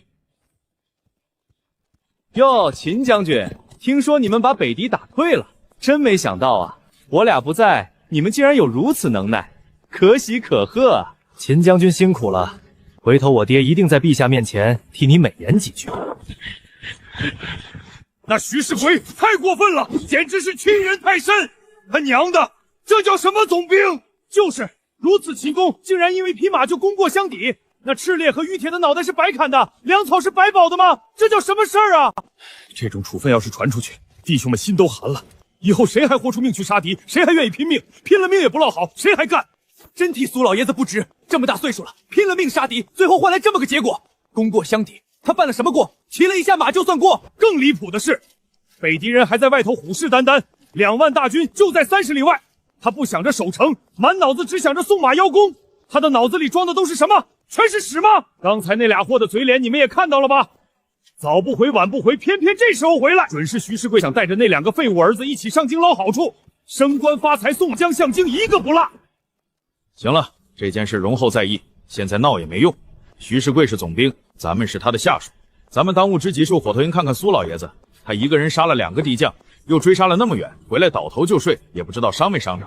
你们要一起吗？那是自然，老爷子昨夜救了我一命，我得当面谢他。他娘的，徐世贵不认这个功，我周虎承认。我们也是。这一觉竟然睡到了现在，看来真是困了，老骨头该散了。糟糕，柴和水都还没挑呢，今天活还没干。老爷子，您这是要去做什么？您刚醒，身子还虚着，别急着干活。队长，老朽的柴和水都还没挑呢。对了，今天的任务量是多少？100桶水还是50担柴？老爷子，从今往后您都不用跟着我们劈柴挑水了，您的活咱们其余9个兄弟一起帮您分担了，一人分一点，轻轻松松就干完了。这不好吧？大家都是当兵的，怎么能把老朽的功分分其他兄弟承担？该干的活还是得干。算了，老朽还是继续劈柴，做好自己分内的事吧。老爷子，您这说的是什么话？您昨夜杀敌建功，护住了咱们整个军营，这点小事情岂能再让您费力？老爷子，队长说的对，您的力气都留着上战场多杀几个北狄蛮子，这些粗活交给我们就行了。是啊，老爷子，您昨天那一战，咱们整个火头营都跟着长脸。现在谁不知道咱们火头营出了个战神？隔壁的辎重营的人见了我们都竖大拇指。老爷子，身体可好？3见将军，3见都尉。都下去忙吧，我们跟苏老爷子聊聊，该干什么干什么，不用管我们。你说苏老爷子这次立了这么大的功，会得到什么样的嘉奖？我估摸着至少升个都尉。你看将军亲自来看他，这面子多大？什么时候见过秦将军亲自来火头营？都尉，我觉得都尉都算保守了。老爷子单枪匹马杀了2员北狄大将，这实力直接当将军都不过分。是吗？咱们火头营这回算是沾了老爷子的光了，以后看谁敢小瞧咱们火头营。秦将军请，诸位请进，里面简陋，莫要嫌弃。苏老爷子，多谢您出手阻止了北狄人夜袭辎重营的计划，斩杀赤烈及其副将，迫使北狄大军撤退。您此番举动，等于救了整个军营，也救了清河县的百姓。末将代表清河县百姓和军中众将士，特意前来感谢。多谢苏老爷子！将军，你们这是做什么？快起来，老朽受不起呀！老朽之前跟周都尉说过，老朽本就是大前的兵，杀北狄人，守护军营，乃是职责所在。你们又何必如此感谢？都起来，将军们都快起来！都是一个军营里出生入死的，何必说这些客套话？咱们都是一条绳上的蚂蚱，谁跟谁呀？周都尉，有何心烦事？一脸的不痛快。老爷子，其实我等对不住你。我等本想让徐总兵造朝廷，给您记大功一件，结果那徐世贵置之不理，还说您擅骑汗血白马，玷污了要献给陛下的宝物，乃是大罪一件，所以功过相抵，天大的功劳就这么被他一笔抹了。诸位将军大人，这种事情何须烦恼？当下朝廷混乱，外敌入侵，正是乱世。乱世之中，何愁没有建功立业的机会？只要能够杀北敌人，老朽心里就已经很满足意了。至于顺应天意即可，该来的总会来，不该来的求也求不来。只是可惜了那匹汗血马，被拿去京城圈养起来当花瓶，关在皇宫的马厩里，一辈子见不到战场。这样的神马，要是留在军中，必定能助我军中大将驰骋沙场，无往而不利。要我说，咱们联合起来，反了徐世贵那狗贼，让他去阎王爷那里邀功去。他娘的，这叫什么事儿？胡闹！反总兵大人就等于反朝廷，这样的话，休要再说第二弊。你想害死大家吗？老人家，您可愿意前往先锋营？老爷子，汗血宝马的事您不必担心，汗血宝马谁能够驯服，他便会任谁做主人。现在您已经驯服了他，他就是您的，除了您，没有谁能够带走他，即便是徐总兵也不行。明日我会让徐总兵自己派人来牵汗血宝马，他们要是能牵走，咱们便顺应总兵大人之意，让他们送上京城；否则，这匹马便是苏老爷子的坐骑。老爷子，您说他们能牵走吗？哦，哈哈，秦将军，此计甚妙啊！咱们就等着看，明天徐祖兵有没有能耐带走这匹汗血宝马了。到时候摔个狗吃屎，看他还怎么嚣张。那就是汗血宝马真俊啊！你看那毛色白得跟雪一样。听说是苏老爷子驯服的，昨天一个人骑着它追杀北敌骑兵，斩了炽烈的人头，那马跑起来像飞一样。真的假的？苏老爷子那个火头营的100岁老头，他一个人驯服了这么烈的马？我不信。骗你干啥？我亲眼看见的。那老爷子骑着白马从营门外回来，马背上挂着2颗人头，血淋淋的，吓死人。那马跑得跟箭一样快。我的天，这老爷子到底是什么来头？一个火头营的100岁老头，比咱们这些年轻人还能打。让开让开，徐将军来了。爹，就是那匹白马，那就是汗血宝马，真俊啊！正是，此马乃100年难遇的神驹，本总兵是要献给圣上的。一个糟老头子都能驯服的马，能有多烈？我看也就是样子不人。老头，你就是那个火头军，就是你驯了这马？就你这样的还能驯服汗血宝马？该不会是蒙的吧？马自己跑累了，你捡了个便宜。老头，你聋了！本将军让你松手，你敢违抗本将军的命令？将军，这马性子烈，你小心些。刚才说过了，您非不听。烈，哈哈哈哈！老子从小骑马骑过的马比你见过的人都多，一个畜生还能翻了天？你让开，看本将军的！年轻人不知天高地厚。二弟，咱们同心合力驯服这汗血马，以陛下的性子，一高兴，说不定就把这马赏给咱们了。到时候咱们哥俩骑着这马上街，多威风！大哥说的对，到时候封赏到手，名利双收。您说这俩能撑几个回合？我赌他们连马背都上不去。朝文朝武，好好表现，让大伙瞧瞧咱们徐家儿郎的本事。爹，您就瞧好吧。大哥，我先来。嘿。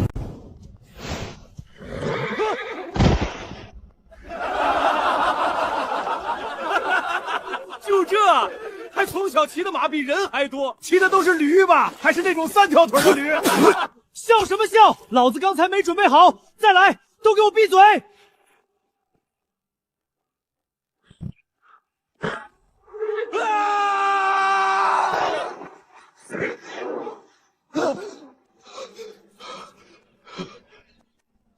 让开，我来。废，看我的！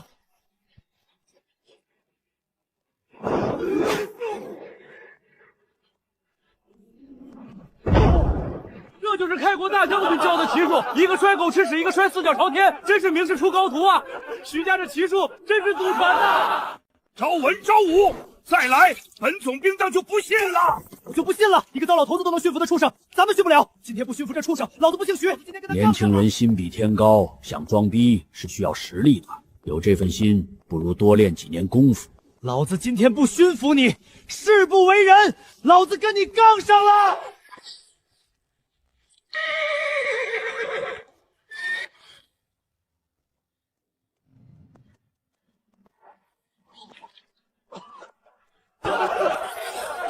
二弟，你怎么样？你别吓我！这一脚得有多大的力气？少说有上千斤，要是踢在脑袋上，不敢想象啊！徐将军还是这条命算是捡回来的。你看那胸甲都凹进去了，过瘾。周文，快把你弟弟带回来！那暂且不管了，先救人！快救人！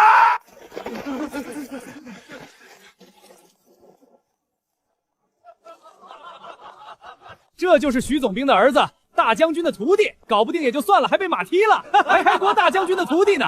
我看还不如咱们火图营的老爷子，让众人看我们笑话也就罢了，还敢伤我弟弟，你找死！今天不把你抽死，我不姓徐。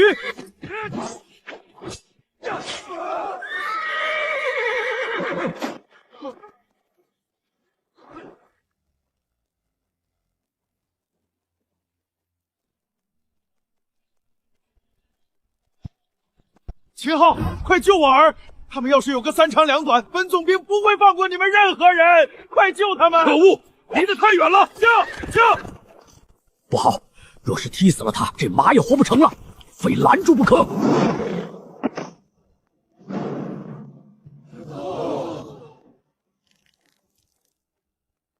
这个快入土的老东西竟然一把年纪了，一只手接住了1000多斤的马蹄！我的天，我是不是眼花了？我在做梦，老爷子接住了马！你没眼花，我也看见了，老爷子徒手接住了马蹄，那可是汗血宝马，发狂的时候力气比牛还大，2、3千斤的力气啊！老爷子这双手是铁打的吗？铁打的也扛不住，铁打的也得弯，这是神仙手段！你们说，这老爷子会不会真是天神下凡？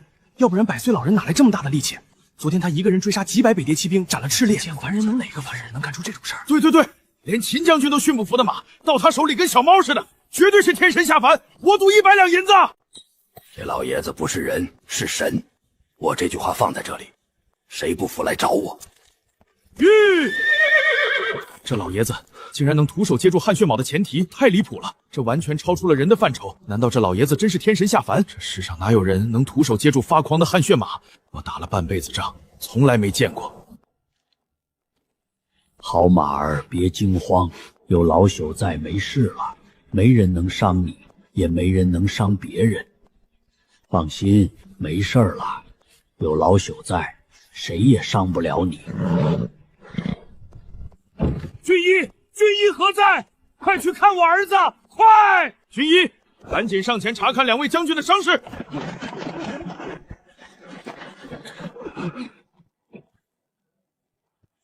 这两兄弟最好没事，不然那总兵大人怕是又要找咱们俩的麻烦了。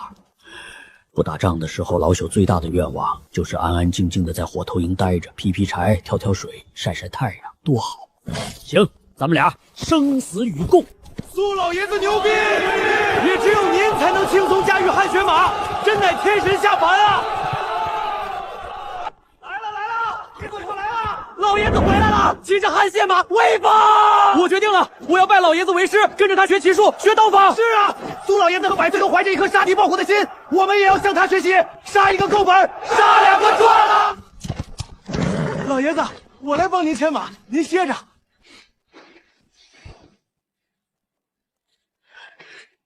你们这是做什么？快起来！老爷子，您是我们火头营的骄傲。对，骄傲，火头营的骄傲。我们要拜您为师，跟您学骑术，学刀法，学了本事，上阵杀敌，建功立业。我要学老爷子那神乎其技的刀法，一刀一个北洋蛮子。我想跟着老爷子冲锋陷阵。老爷子，您要不嫌弃，收我当个干孙子也行啊。老朽就是个劈柴挑水的火头军，有什么好学的？老爷子您谦虚了，您要是只配劈柴挑水，那咱们连劈柴挑水都不配。对，您是天神下凡，咱们能跟着您学点皮毛就够用了。老爷子您就收下。老爷子，您要不答应，我们就长跪不起。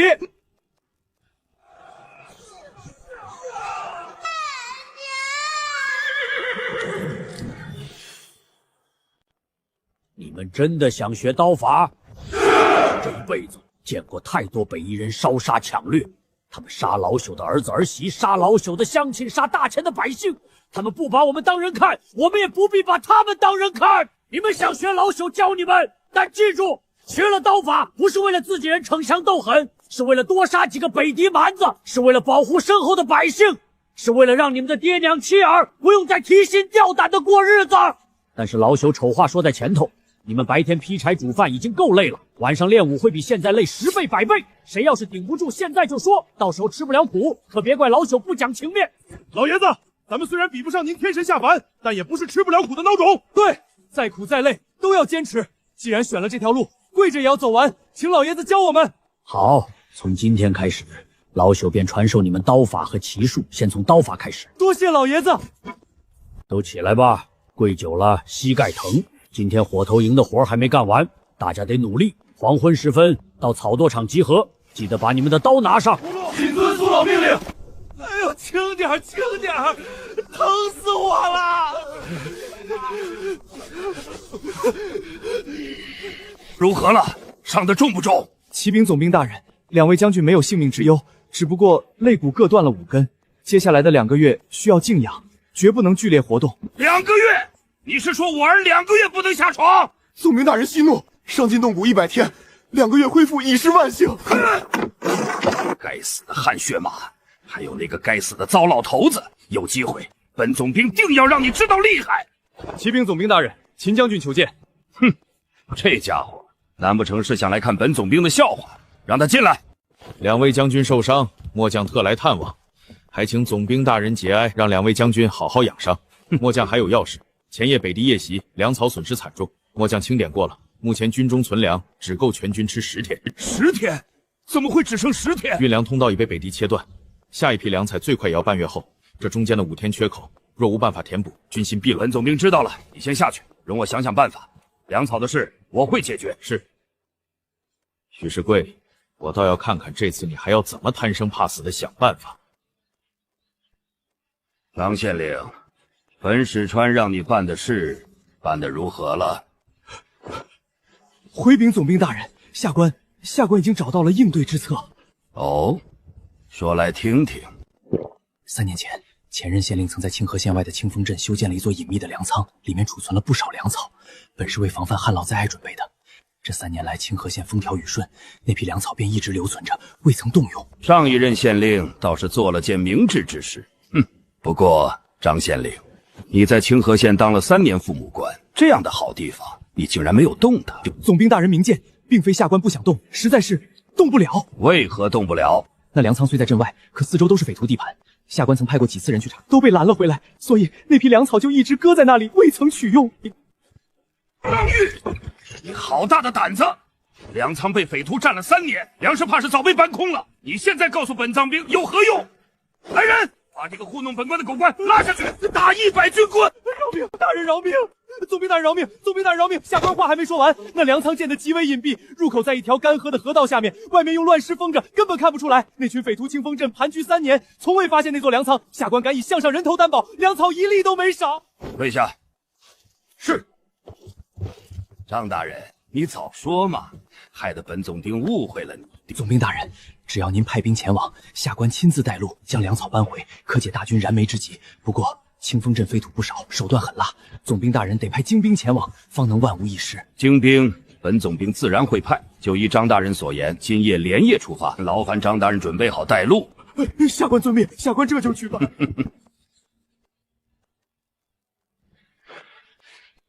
都吃饱了，饿着肚子可练不了刀。吃饱了，吃饱了就练。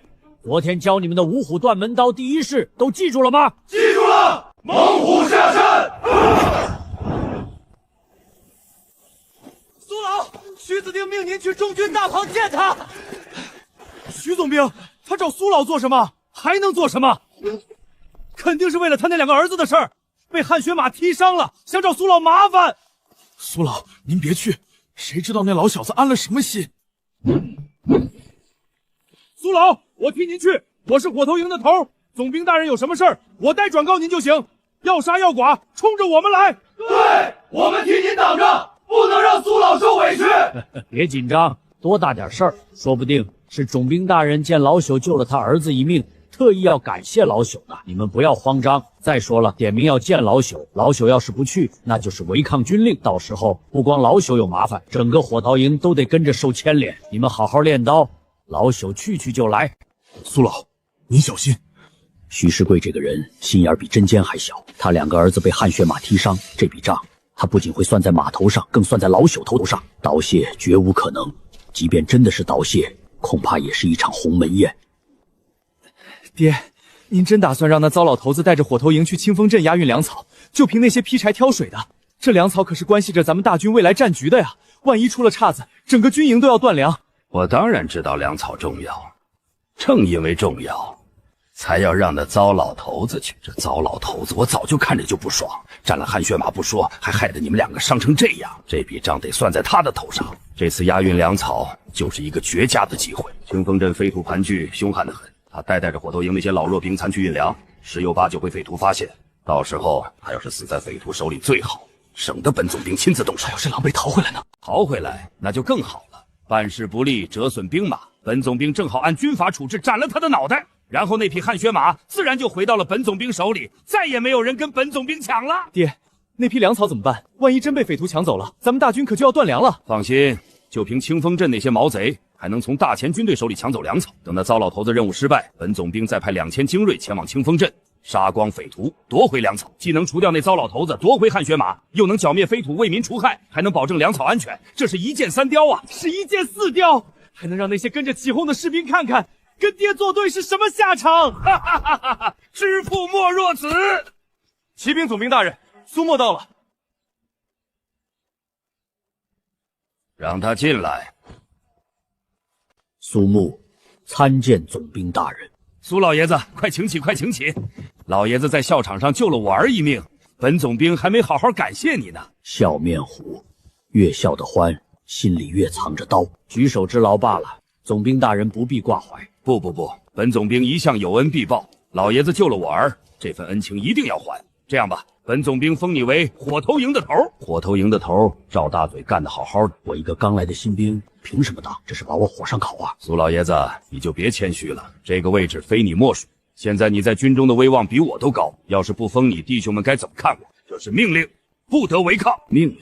哼哼，就等着我拒绝好抓把柄了，天不让你如愿。多谢总兵大人，老朽定不负所托。现在本总兵还有一件事需要苏老爷子去办。何事？统兵大人请讲。被敌人烧毁了我军近半粮草，存粮只够10天了，再不补充，咱们自己就得饿垮。你是知道的，士兵没饭吃还打什么仗？本总兵查到清风镇有一座隐秘粮仓，我想让你带着火头营的兄弟们去，将那批粮草押运回营。哼哼，本总兵知道老爷子武功不凡，必定能成功。带火头营去押粮，那是200个劈柴烧火的杂兵，不是送死就是等我失败被罚，这坑挖真够深的。支线任务已发放，任务成功可获得30天寿元屠龙刀。屠龙刀还有30天寿元，原本我就没打算拒绝。谨遵总兵大人命令，老朽现在就回去准备。他答应了，答应的这么干脆，他是不是没听明白？清风镇可是匪窝啊！这糟老头子，他到底打的什么算盘？苏老去了这么久，该不会出事了吧？那徐总统心狠手辣，什么事干不出？他2个儿子被马踢了，能咽下这口气？闭上你的乌鸦嘴！苏老是什么人？那徐总统能拿他怎么样？看那边，苏老回来了，回来了！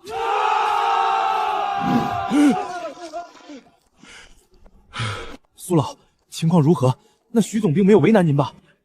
徐世贵封了老朽为火头营统领，并命我带火头军前往清风镇押运粮草。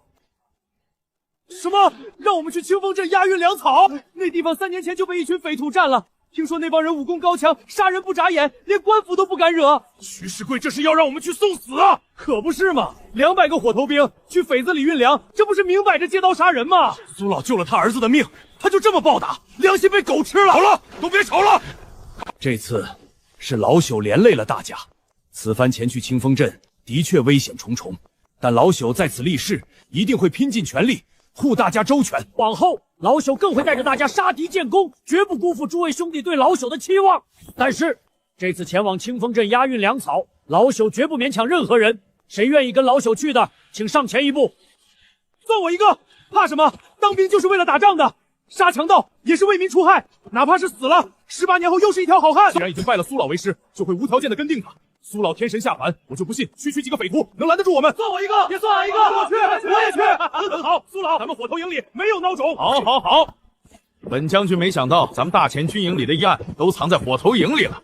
往后谁要是再敢小看火头营的弟兄，本将军就打100军棍。参见将军都尉。将军，您前来所谓何事？徐世贵这次为了报复苏老，竟然使出如此卑鄙下作的手段，置大军粮草于不顾，妄为大前总兵。苏老为我军立下汗马功劳，却遭受如此待遇。等时机成熟，本将军定要向陛下参他一本。将军切莫慌神，自乱阵脚。现在又有火头营的兄弟们齐心协力助老朽，此事必成。你们2人即日加入火头营，协助苏老完成此次任务，一切听从苏老调遣，不得有误。遵命。苏老，这回咱们又可以并肩作战了，俺可想死您了。所有人听令，去准备马车、绳索、油布，把能用的工具都带上。天黑之前全部准备妥当，等黄昏之时，清河献祭一到，便立刻前往清风镇。是。骑兵总兵大人，火头营已经出发了。好，下去吧。爹，我有一个担忧，万一他们乔装打扮，偷偷潜入清风镇，神不知鬼不觉的把粮草运走了怎么办？哦，说来听听。要是那些匪徒根本没发现，那咱们的计划不就泡汤了？这一点你大可放心，你爹我做事什么时候漏过算计？我早就命人暗中前往清风镇，给那些匪徒放了消息，告诉他们大前火头营即将前往清风镇搬运粮草，而且我还特意加了一条，领头的那个老头骑着的是一匹100年不遇的汗血宝马。妙啊，爹，您这一招太妙了！这样一来，那些匪徒必定会在半路截杀火头营。有了汗血马的消息，那些贪婪的土匪肯定会盯着那个老头子不放，让他陷入重围，插翅难逃。那匹该死的汗血马一脚踢断我5根肋骨，要不是想着要送京城给圣上瞧瞧，我早就把他大卸8块了，让他变成马肉干。哼，你好好养伤，别耽误了建功立业。等那糟老头子死在土匪手里，那汗血马自然就是咱们的囊中之物了。我得去秦昊的营帐转转，看看那个不识相的将军现在还有什么话好说。喝，兄弟们干了！痛快！再满上，今晚不醉不归。启禀寨主，山下兄弟传来一个重大的消息。什么消息？难不成北敌人又杀回来了？说清楚！不是北敌人，山下说大前的火头营正往咱们清风镇赶来，说是要搬运粮食，大队人马，少说有200人。搬运粮食？清风镇早被北敌人抢干净了，哪来的粮食？连耗子都饿死了。难不成那帮当兵的也想学北敌人来咱们地盘搜刮，欺负到咱们头上来了？几万人缩在清黑县，连个屁都不敢放，就知道抓壮丁欺负老百姓。见了北敌人跑得比秃子还快。大哥，要我说，咱们半道上埋伏起来，把这帮火头军全宰了。对，全宰了，抢了他们的马和粮，让他们有来无回。都安静，你继续说，他们去哪儿搬粮？说是前任县令在清风镇暗地里建了个秘密粮仓，里面存着海量粮食，够大军吃好几个月的。火头营这次就是要去搬空它。秘密粮仓，咱们在这儿待了3年都没听说过，大哥这是天赐良机啊！要是拿下这粮仓，够咱们弟兄吃1年半载的。镇上那些流民也饿了许久，分他们一点，咱们还能落个好名声。军师，这件事你怎么看？我总觉得不对劲，徐世贵那老狐狸会不会是打着运粮的幌子来搅咱们的？他早就看咱们不顺眼了。寨主多虑了，徐世贵此人仗着外戚身份上位，目光短浅且贪生怕死，让他剿匪，他既没那个胆子，也没那个本事，他连城都不敢出，还剿匪。那他为什么派火头营来？这不等于是送肉上门吗？寨主，他手里的精锐要留着防北敌保命，派火头营出来，就算全军覆塞了，他也不心疼。火头营就是炮灰，死了白死。这一趟咱们吃定了。还有个事儿，那火头营领头的是个白发老头，骑的是匹100年难遇的汗血宝马。汗血宝马？你确定那玩意儿可是传说中的神驹？确定，是从军营里传出的真消息，好几个探子都看到了，错不了。大哥，这可是神驹啊！拿下了够咱们吃一辈子，不能犹豫了，抢他娘的！好，既然老天爷不做，传我命令，全寨出动，干了这碗酒，去清风镇抢粮夺马。苏老爷子，那里就是当年吴县令建的隐蔽粮仓，入口就在那堆石头的后面，用乱石封着。这位吴县令倒是费了心思，藏得够深的。县城大人，打开它需要多久？100来号人，半个时辰，人手够了就快，不够就慢。县城大人为何如此惊慌？难不成这粮仓设了机关？老人家，您就不觉得好奇？咱们这一路走来，竟然没有任何阻拦。清风镇的匪土盘踞3年，早把这一带当成自家后院了。这恐怕是暴风雨来临前的宁静啊！实话告诉您，县衙以前派捕快探查，都被抓去折磨得遍体鳞伤。今天他们连个鬼影都没露，太反常了，太不对劲了。长风铁牛，你们过来。你们2人各带10名兄弟去四周放风，一有动静立刻汇报，不可恋战。是。其余人跟我破开石堆，搬运粮食。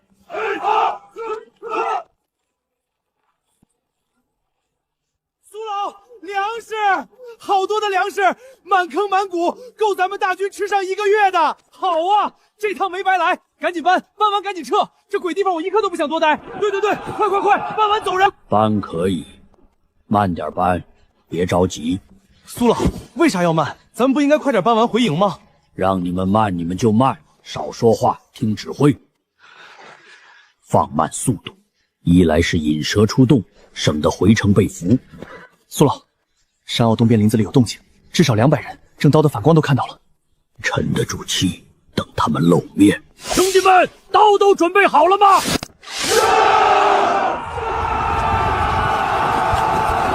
杀官兵，夺粮草，抢宝马。来的正好，让爷爷杀你们个屁滚尿流！爷爷正愁没处撒气。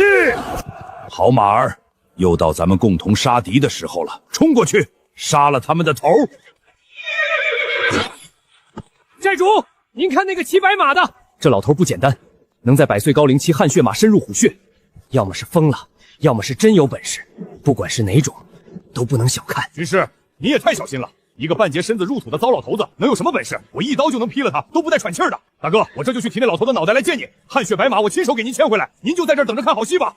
去吧，小心些，别轻敌。驾！一个快要入土的老头子罢了，看我一刀劈了你，然后牵了你的马回去喝酒。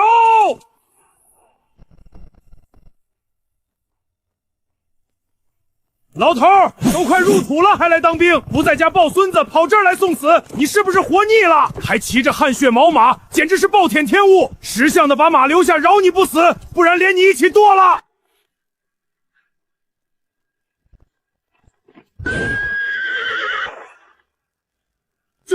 这汗血马也太厉害了，它能跳这么高！这就是100年不遇的汗血好马，它能北敌的战马还猛。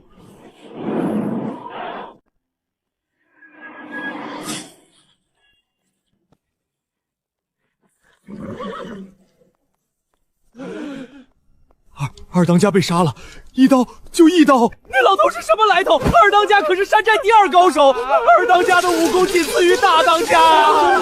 这老头是人是鬼？他是妖怪变的吧？我终于明白了，徐世贵不是蠢，而是这个老人根本不需要精锐，他一个人就是精锐中的精锐。孟先生，这大前军中何时出现了这么一个猛将？我怎么从来没听说过？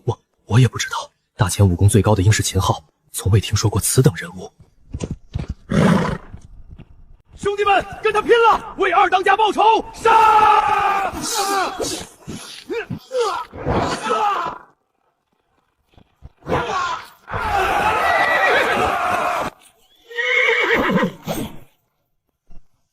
你们还要打吗？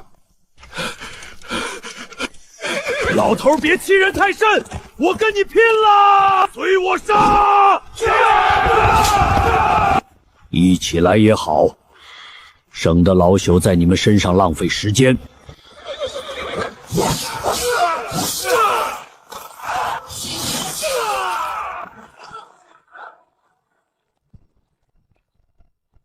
这老头到底是什么怪物？身体像长在马背上一样稳，骑了20年马的人都没有他稳。这刀法，这骑术，他根本就不是人。小子，只剩你了，看你枪法不错，底子扎实，要是去参军，必定能杀敌建功，为何要落草为寇？哼！大前军队没几个好东西，当官的贪赃枉法，当兵的欺压百姓。老子宁肯落草为寇，也不去给那些狗官卖命。既然如此，老朽成全你。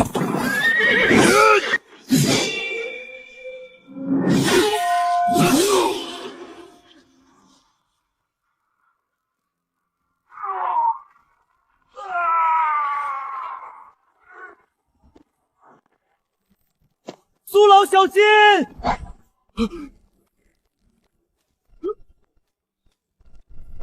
所有兄弟撤退！撤退！快撤！哎，这就跑了！爷爷，我还没打过瘾呢。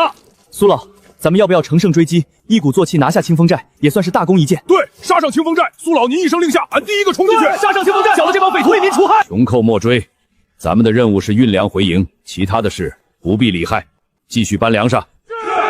我就说吧，跟着苏老混准没错。你看那些匪徒吓得屁滚尿流，那什么大当家被打得跟丧家犬似的，下次见咱们估计得绕道走。100岁高龄神威至此，活了40多岁，从没见过这样的人，一刀劈倒一片。徐总兵派他来，真是神来之笔。苏老，您叫我何事？难道您觉得清风寨还会杀回来？他们已经被打怕了。这群乌合之众绝不敢再来，我担心的是北敌人。长风，你带10个兄弟看看是否有北敌人活动的迹象。是。大当家的，大当家的，您怎么样？您别吓我！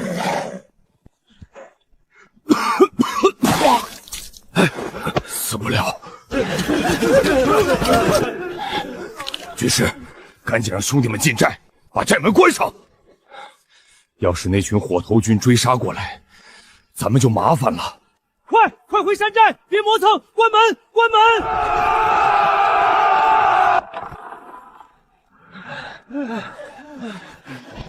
累死我了，这辈子没跑这么快过。你们说那老头这把年纪了，头发白成那样，怎么还能骑马打仗，比咱们这些年轻人都猛？可不是嘛！那汗血宝马多烈的性子，到了他头下跟小猫似的，想怎么骑就怎么骑。当兵就当兵呗，还分到火头营？火头营是烧火做饭的地方啊！大前军队是没人了还是怎么的？让这个100岁老头去火头营，那他娘的到底是火头营还是战神营？廖导，你们看清了没？我站在10几丈外就看见刀光一闪，二当家的刀就飞了，人也没了。幸好那群官兵的目标只是粮草，若是那白发老人强攻，这寨门怕是挡不住他几刀。大当家的，您这身子骨是真扎实，这一击换了旁人，肋骨少说断3、5根，您竟然只是皮肉伤，骨头没事，真是万幸。不过能把您打成这样，那老头得多大的力气？大当家的，您好些了没有？老谢怎么说？好些了，老谢说了，没伤到骨头。那些火头军追来了没有？目前不见动静，不过应该不会来了。他们的任务是搬运粮草，不是剿匪。粮草搬完，自然就回去了。这次咱们损失太惨重了，二当家胡彪没了，几10个兄弟也没了，该死，都怪我，是我太大意了。大前军队何时来了这么一号人物？一个老头武功高成这样，还被分到火头营，这徐世贵葫芦里到底卖的什么药？有一句话，我不知道当讲不当讲。说这件事或许是一件好事。大当家的，您想，大前军队中有这样的能人异士，说明大前还没有烂到根森里。有这样的人物在，或许真能打赢这场仗，把北敌人赶出去。这不也是您的愿望吗？您虽然恨朝廷，恨那些狗官，可您心里是盼着大前好的，盼着北敌人被赶出去的。够了！军师，其他的话不必多言，我尤忠义这辈子都不会忘记我爹是怎么死的。是那些狗官贪赃枉法、草菅人命，把我爹活活冤死在牢里。大前军队打赢了又怎样？赶走那些狗官还是狗官，谁来还我爹的命？我要让那些狗官血债血偿。军师，什么都不用说了，现在你派人去给我查清楚那个老头的来头。3天，我要知道这老头的所有底细。清风寨的血债不能就这么算了。是，谨遵大当家命令。大哥，醒醒，赶紧起床看好戏了。大哥别睡了，按照时辰，火头营那帮家伙今天一早就该回营了，咱们可不能错过看那老头出丑的好戏啊。哎呀，我怎么把这么重要的事儿给忘了？快，去爹的营帐。按照时间，苏木那帮火头军要是能成功，今天一大早就该回来了，现在还没动静，说明任务失败了。失败了就好。爹，苏木那糟老头子回来了没有？还没，都这个点了还没回来，说明任务失败了，咱们的计划成了。好啊，真是一个好消息，咱们终于可以出一口恶气了。这回，咱们兄弟俩要把失去的尊严全部拿回来。你这厮怎么回事？本总帅还没让人传你，你跑进来做什么？火头营的人回来了，粮草呢？火头营有没有把粮草运回来？运回来了，全部运回来了，满满当当几10车，够咱们大军吃1个月的。这怎么可能？火头营那帮伙夫怎么可能从清风寨的匪徒手里把粮草运回来？总兵大人，秦将军请您过去一趟，清点粮草。哼，本总兵倒要亲眼瞧瞧，是不是真的把粮食运回来了。苏老爷子，你们这次真是立大功了，一下子弄回来这么多粮食，解决了咱们大军的燃眉之急啊！火头营的兄弟了不得！从今往后，咱们火头营不再只是烧火做饭的了，咱们也能上战场杀敌了。有苏老在，咱们怕谁？是不是兄弟们？对，苏老无敌，牛！低调，不就是对付几个匪徒罢了，不值得吹嘘。哪天等你们亲手杀了几个北敌蛮子再说这句话吧。今天能活着回来，靠的不是运气，是手里的刀，刀快了，命就硬了。知道了，苏老。苏木，火头营的弟兄，好样的！这次任务完成的非常出色，又是大功一件。秦将军，您说咱们的总兵大人看到这一幕，会不会被气死？总兵大人，清风镇的粮草已经全部搬运回来了。弟兄们，开箱！好，辎重营把粮草卸下来，登记造册。总兵大人，这次火头营和苏老立下大功，理当记功嘉奖。记什么功？比原先规定的时间晚了2个时辰，还好意思记功？苏木，你自己说说，为何会晚到2个时辰？总兵大人，路上遇到了北敌人的一队侦察兵，正试图潜入清河县，我们花了点时间将他们全部诛杀了，这才耽搁了行程。杀北敌侦察兵？哼，你说是就是，怎么证明？对，怎么证明？你们火头营一帮伙夫能杀得了北敌侦察兵？吹牛也不打草稿。你说是就是吗？空口白牙谁不会说？总兵大人，整个火头营的将士都可以作证，先锋营的顾长风和赵铁牛也在场，这还能有假？对，我们都可以作证。苏老杀了北敌侦察兵，我们亲眼看见的。火头营沆瀣一气，当然都站在一条线上，谁信？真是恶心！徐小将军，你要证据！弟兄们，退下来！徐小将军，这些都是证据，自己看吧。老朽没闲工夫跟你们争论这些，先回营休息了。好，回营。这一下，徐总兵是彻底失了军心了。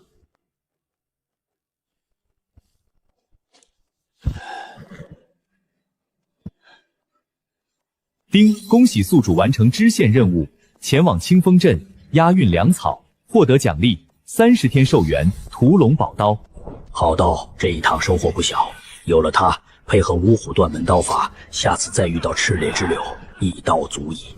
只要拿下清河县，整个北境5州13城将全部落入本王手中。到那时，南下中原便是一马平川。王爷，咱们何时对清河县用兵？自从赤烈被杀，末将这心里就窝着火。大前军队不过是一盘散沙，根本不配做我北敌铁蹄的对手。只要你一声令下，末将有信心3天之内拿下清河县。耶路将军莫要心急，自古成大事者都需要未雨绸缪。战场上的胜负不在3、5日之间，而在庙堂之上的运筹帷幄。王爷，以咱们北敌铁蹄的实力，根本不用如此忌惮那些大钱软蛋。末将愿立下军令状，末将定将清河县城献于王爷帐前。君作为3军统帅，岂能如此鲁莽？清河县是咱们统治北境的最后一关，越是到最后刻，越要谨慎行事，一步走错，满盘皆输。此番本王的目的是要以最小的损失拿下清河县。王爷英明，末将去操练兵马了。王爷，咱们的雅鲁将军按耐不住了呀。武将嘛，血性十足，毛躁些也能理解。军师，咱们派出去的侦察小队可有消息？估计很快就有消息了。报！何事如此慌张？启禀王爷，军师派往清河县的探子回来了，有重要军情。让他进来。参见王爷。起来说话，打探的如何？启禀王爷，关于杀死赤烈将军的那人已经打探清楚了。杀人者的确是一名白发苍苍的老者，年近100岁，名叫苏木。100岁，替孙女参军那个？正是。此人虽然年迈，却力大无穷，刀法通神。入营当日便徒手驯服了汗血宝马，后来编入火头营。前几日又带着火头营前往清风镇押运粮草，击退了盘踞完恶多年的匪土。另外，咱们的那支侦察小队也遭遇了苏木全军覆没。末将赶到时，只看到10几具尸体和一地的残盔破甲。一个100岁老人徒手驯服汗血马，带火头营灭匪，还能灭掉咱们的精锐侦察队，这怎么可能？100岁高龄，连走路都费劲，如何能有这般本事？那个总兵徐世贵是如何对待此人的？回王爷，徐世贵与苏木极度不和。徐世贵此人心胸狭隘，因2个儿子被汗血马踢伤而迁怒苏木。苏木立下大功，他不但不嘉奖，反而以善骑血马为由功过相抵，派苏木去清风镇，也是存了借刀杀人的心思。哈哈哈哈哈！王爷何故发笑？军师，你想想，一个100岁老人有如此经世之能，却被总兵处处打压，分配到火头营，这说明什么？说明徐世贵此人妒贤妒能，不得军心。不错，将帅不和，军中上下离心离德，这样的军队就算有猛将如云，也不过是一盘散沙。军师，本王已经有了破敌之策。王爷，小臣愚钝，可否告诸？既然他们将帅不和，那咱们就来个离间计。谁？站住！别跑！几位兄弟别紧张，我是辎重营的，夜里睡不着，出来走走。哪个队的？队长是谁？小的火头营的，不，辎重营的，队长姓王。怎么回事？启禀校尉，此人深夜在营中鬼祟行动，自称是辎重营的地属，可连队长的名字都说不利索，还带着北边的口音。你哪个营的？辎重营的。辎重营校尉是谁？是拿下！拓跋罕，北狄右贤王。久闻苏木老将军威名，武功盖世，忠义无双。本人心向往之，愿以黄金1000两、2马百匹为聘，恭请老将军移驾北狄。本王绝不使情。说，谁派你来的？这封信是什么意思？你给老子老实交代！不好，他服毒了。校尉，这是北狄密探的标记。校尉，这封信今晚的事儿，你们几个谁都不许说出去，听明白了没有？明白。兵员新老参半，粮草吃紧。徐世贵那个老狐狸又只顾谄媚，得想个法子绕过徐世贵，把苏老的事直接递到圣上面前。可这谈何容易？将军，进来。将军，您看看这个，哪里来的？今晚抓到的北狄探子薛妥身上搜出来的。将军，该如何处理这件事？这封信是假的。对，末将也觉得这是假的。苏老爷子绝对不可能通敌叛国。苏老的儿子儿媳5年前死于北狄之手，唯一的孙女也差点被掳走，他恨北狄入骨。这是离间计。拓跋罕想借徐税的刀杀了苏木，看来苏老已经成了他们的眼中钉了。好毒辣的计策！徐总兵本就容不下苏老，这信要是落到他手里，这件事还有谁知道？只有巡逻的几个弟兄。末将已封了口，弟兄们都信苏老，说苏老要是叛国，太阳得打西边出来。好，你下去再叮嘱一遍，一个字也不许外传。是，将军。末将跟了您多年，有句话一定要说：苏老虽然年迈，但实力绝无民有，是我军猛将，咱们可得护住苏老。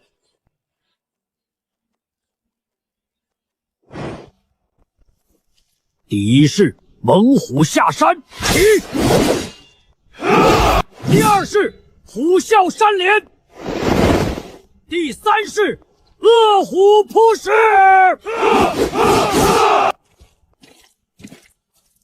将军，您看，这刀法刚猛霸道，没有花干子，全是杀人计。苏老真是尽心尽力啊！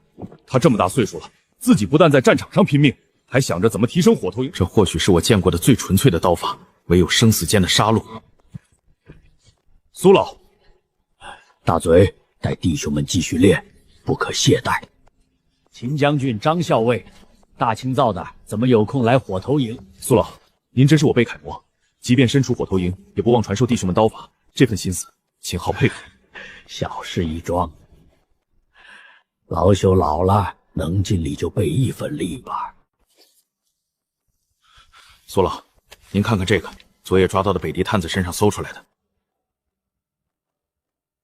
真没想到，老朽一个100岁糟老头子，竟然能让北狄王爷如此厚爱呀！哈哈哈哈哈！苏老，这件事我们都知道是北狄人的阴谋，可你也知道，徐总兵对您，这封信要是落到他手里，恐怕就成真的了。苏老，咱们该怎么办？要不要把这封信毁掉，就当没发生过？不，把信交给徐世贵。什么？苏老，您可知道结果？徐世贵本就对您心怀不满，他一定会借机下死手的。苏老，您三思啊！徐总兵那个人什么事干得出来？拓跋罕想借徐世贵的刀杀老朽，那咱们就顺了他的意，将计就知道这封信让他对老朽发难，军中兄弟们肯定不答应。这样一来，咱们就将帅不和，闹越大越好。然后老朽带着火头营离开军营，做出分道扬镳的样子。拓跋罕见我军内乱，必定大举进攻清河县。到那时，老朽再杀回来，杀他个措手不及。如此风险太大了，万一徐总兵真要杀您，万一大军抵挡不住，万一火头营出意外，任何一环出错，都是万劫不复。可这个计策若是成功呢？大前军队以逸待劳，内外夹击，至少能重创北狄主力。苏老，您想好了？想好了。老朽活了100年，什么事儿没经过，不差这一招。好，就依苏老之计。苏老，末将佩服。张校尉，这封信由你交给徐总兵，记住，要做的像是你昨夜搜到，还没来得及禀报秦将军，就先成总兵大人了。张衡，戏要做足。徐世忠生性多疑，你越是想隐瞒，他越会起疑。你就大大方方的交上去，一切听他定算。末将明白。苏老，您这一步走得太险了。不入虎穴，焉得虎子？秦将军，请依计行事吧。总兵大人，昨夜末将巡查营房，抓获一名北狄奸细，那奸细服毒自尽，身上搜出这封信，末将不敢擅自处置，特来禀报总兵大人定夺。好你个苏木，竟然敢和拓跋罕这个北狄王爷暗通催去！本总兵就说嘛，一个100岁老头哪来那么大的本事？原来早就与北狄人互通。原来是在演戏。总兵大人，此事该如何处置？如何处置？通敌叛国，按律当斩。张衡，你立刻带上先锋营，前往火头营，将苏木那老东西本总兵拿下。这徐世贵逮住机会真一点也不放过，这是要把苏老往死里整。好在他已经上钩了。末将领命。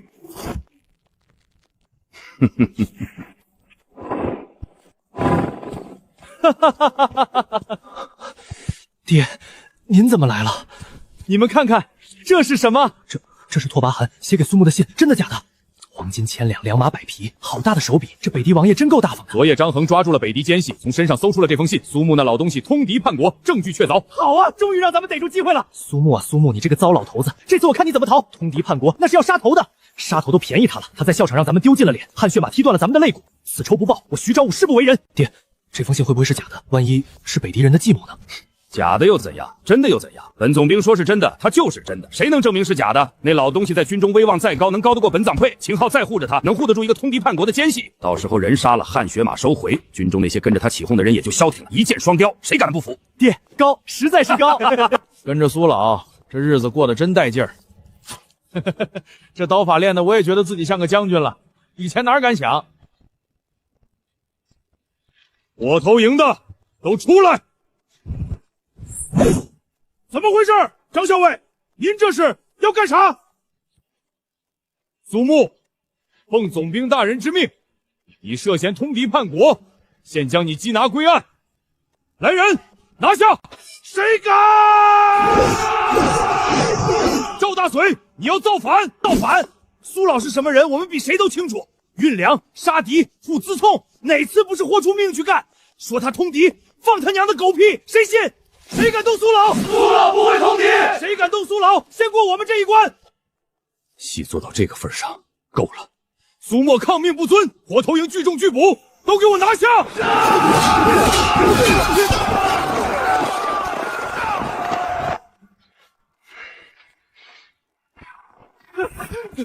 总兵大人，不好了！苏沫带着火头营的人和先锋营打起来了！什么？苏木拒捕，火头营的人护着他，先锋营的人抓不住，现在已经打出营门了，外面全是人。完了，完了！苏木这是要造反，他眼里还有没有军法？报，总兵大人，苏沫带着火头营杀出重围，往北边跑了，追都追不上。往北，那是去清风镇的方向，他们要去投奔清风寨的匪土。好啊，果然是一伙的。爹，不能让他们跑了，苏木那老东西要是跑了，后患无穷。对，派人追，一定要把他抓回来。活要见人，死要见尸。传令，命周虎臣都尉率领3000精兵，即刻出营追击，务必把苏木和火头营所有人抓回来。活要见人，死要见尸。苏木，你跑不掉的。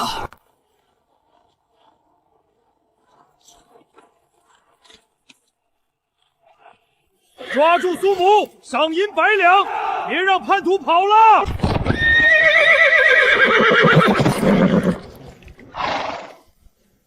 停！原地安营。启禀将军，末将已经按照您的吩咐，一路上闹出了不小的动静。探子来报，沿途至少有3波北狄探子盯上了咱们，他们一定已经知道咱们出营追杀苏老爷子的事了。好，戏演足了，就看北狄人上不上钩了。大人，接下来咱们该怎么做？原地等着。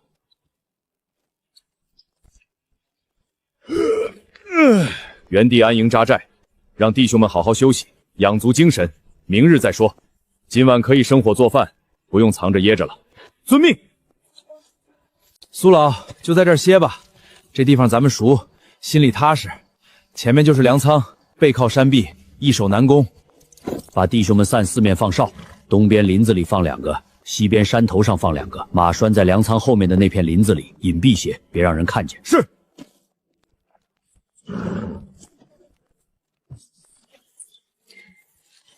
苏老，您喝口水。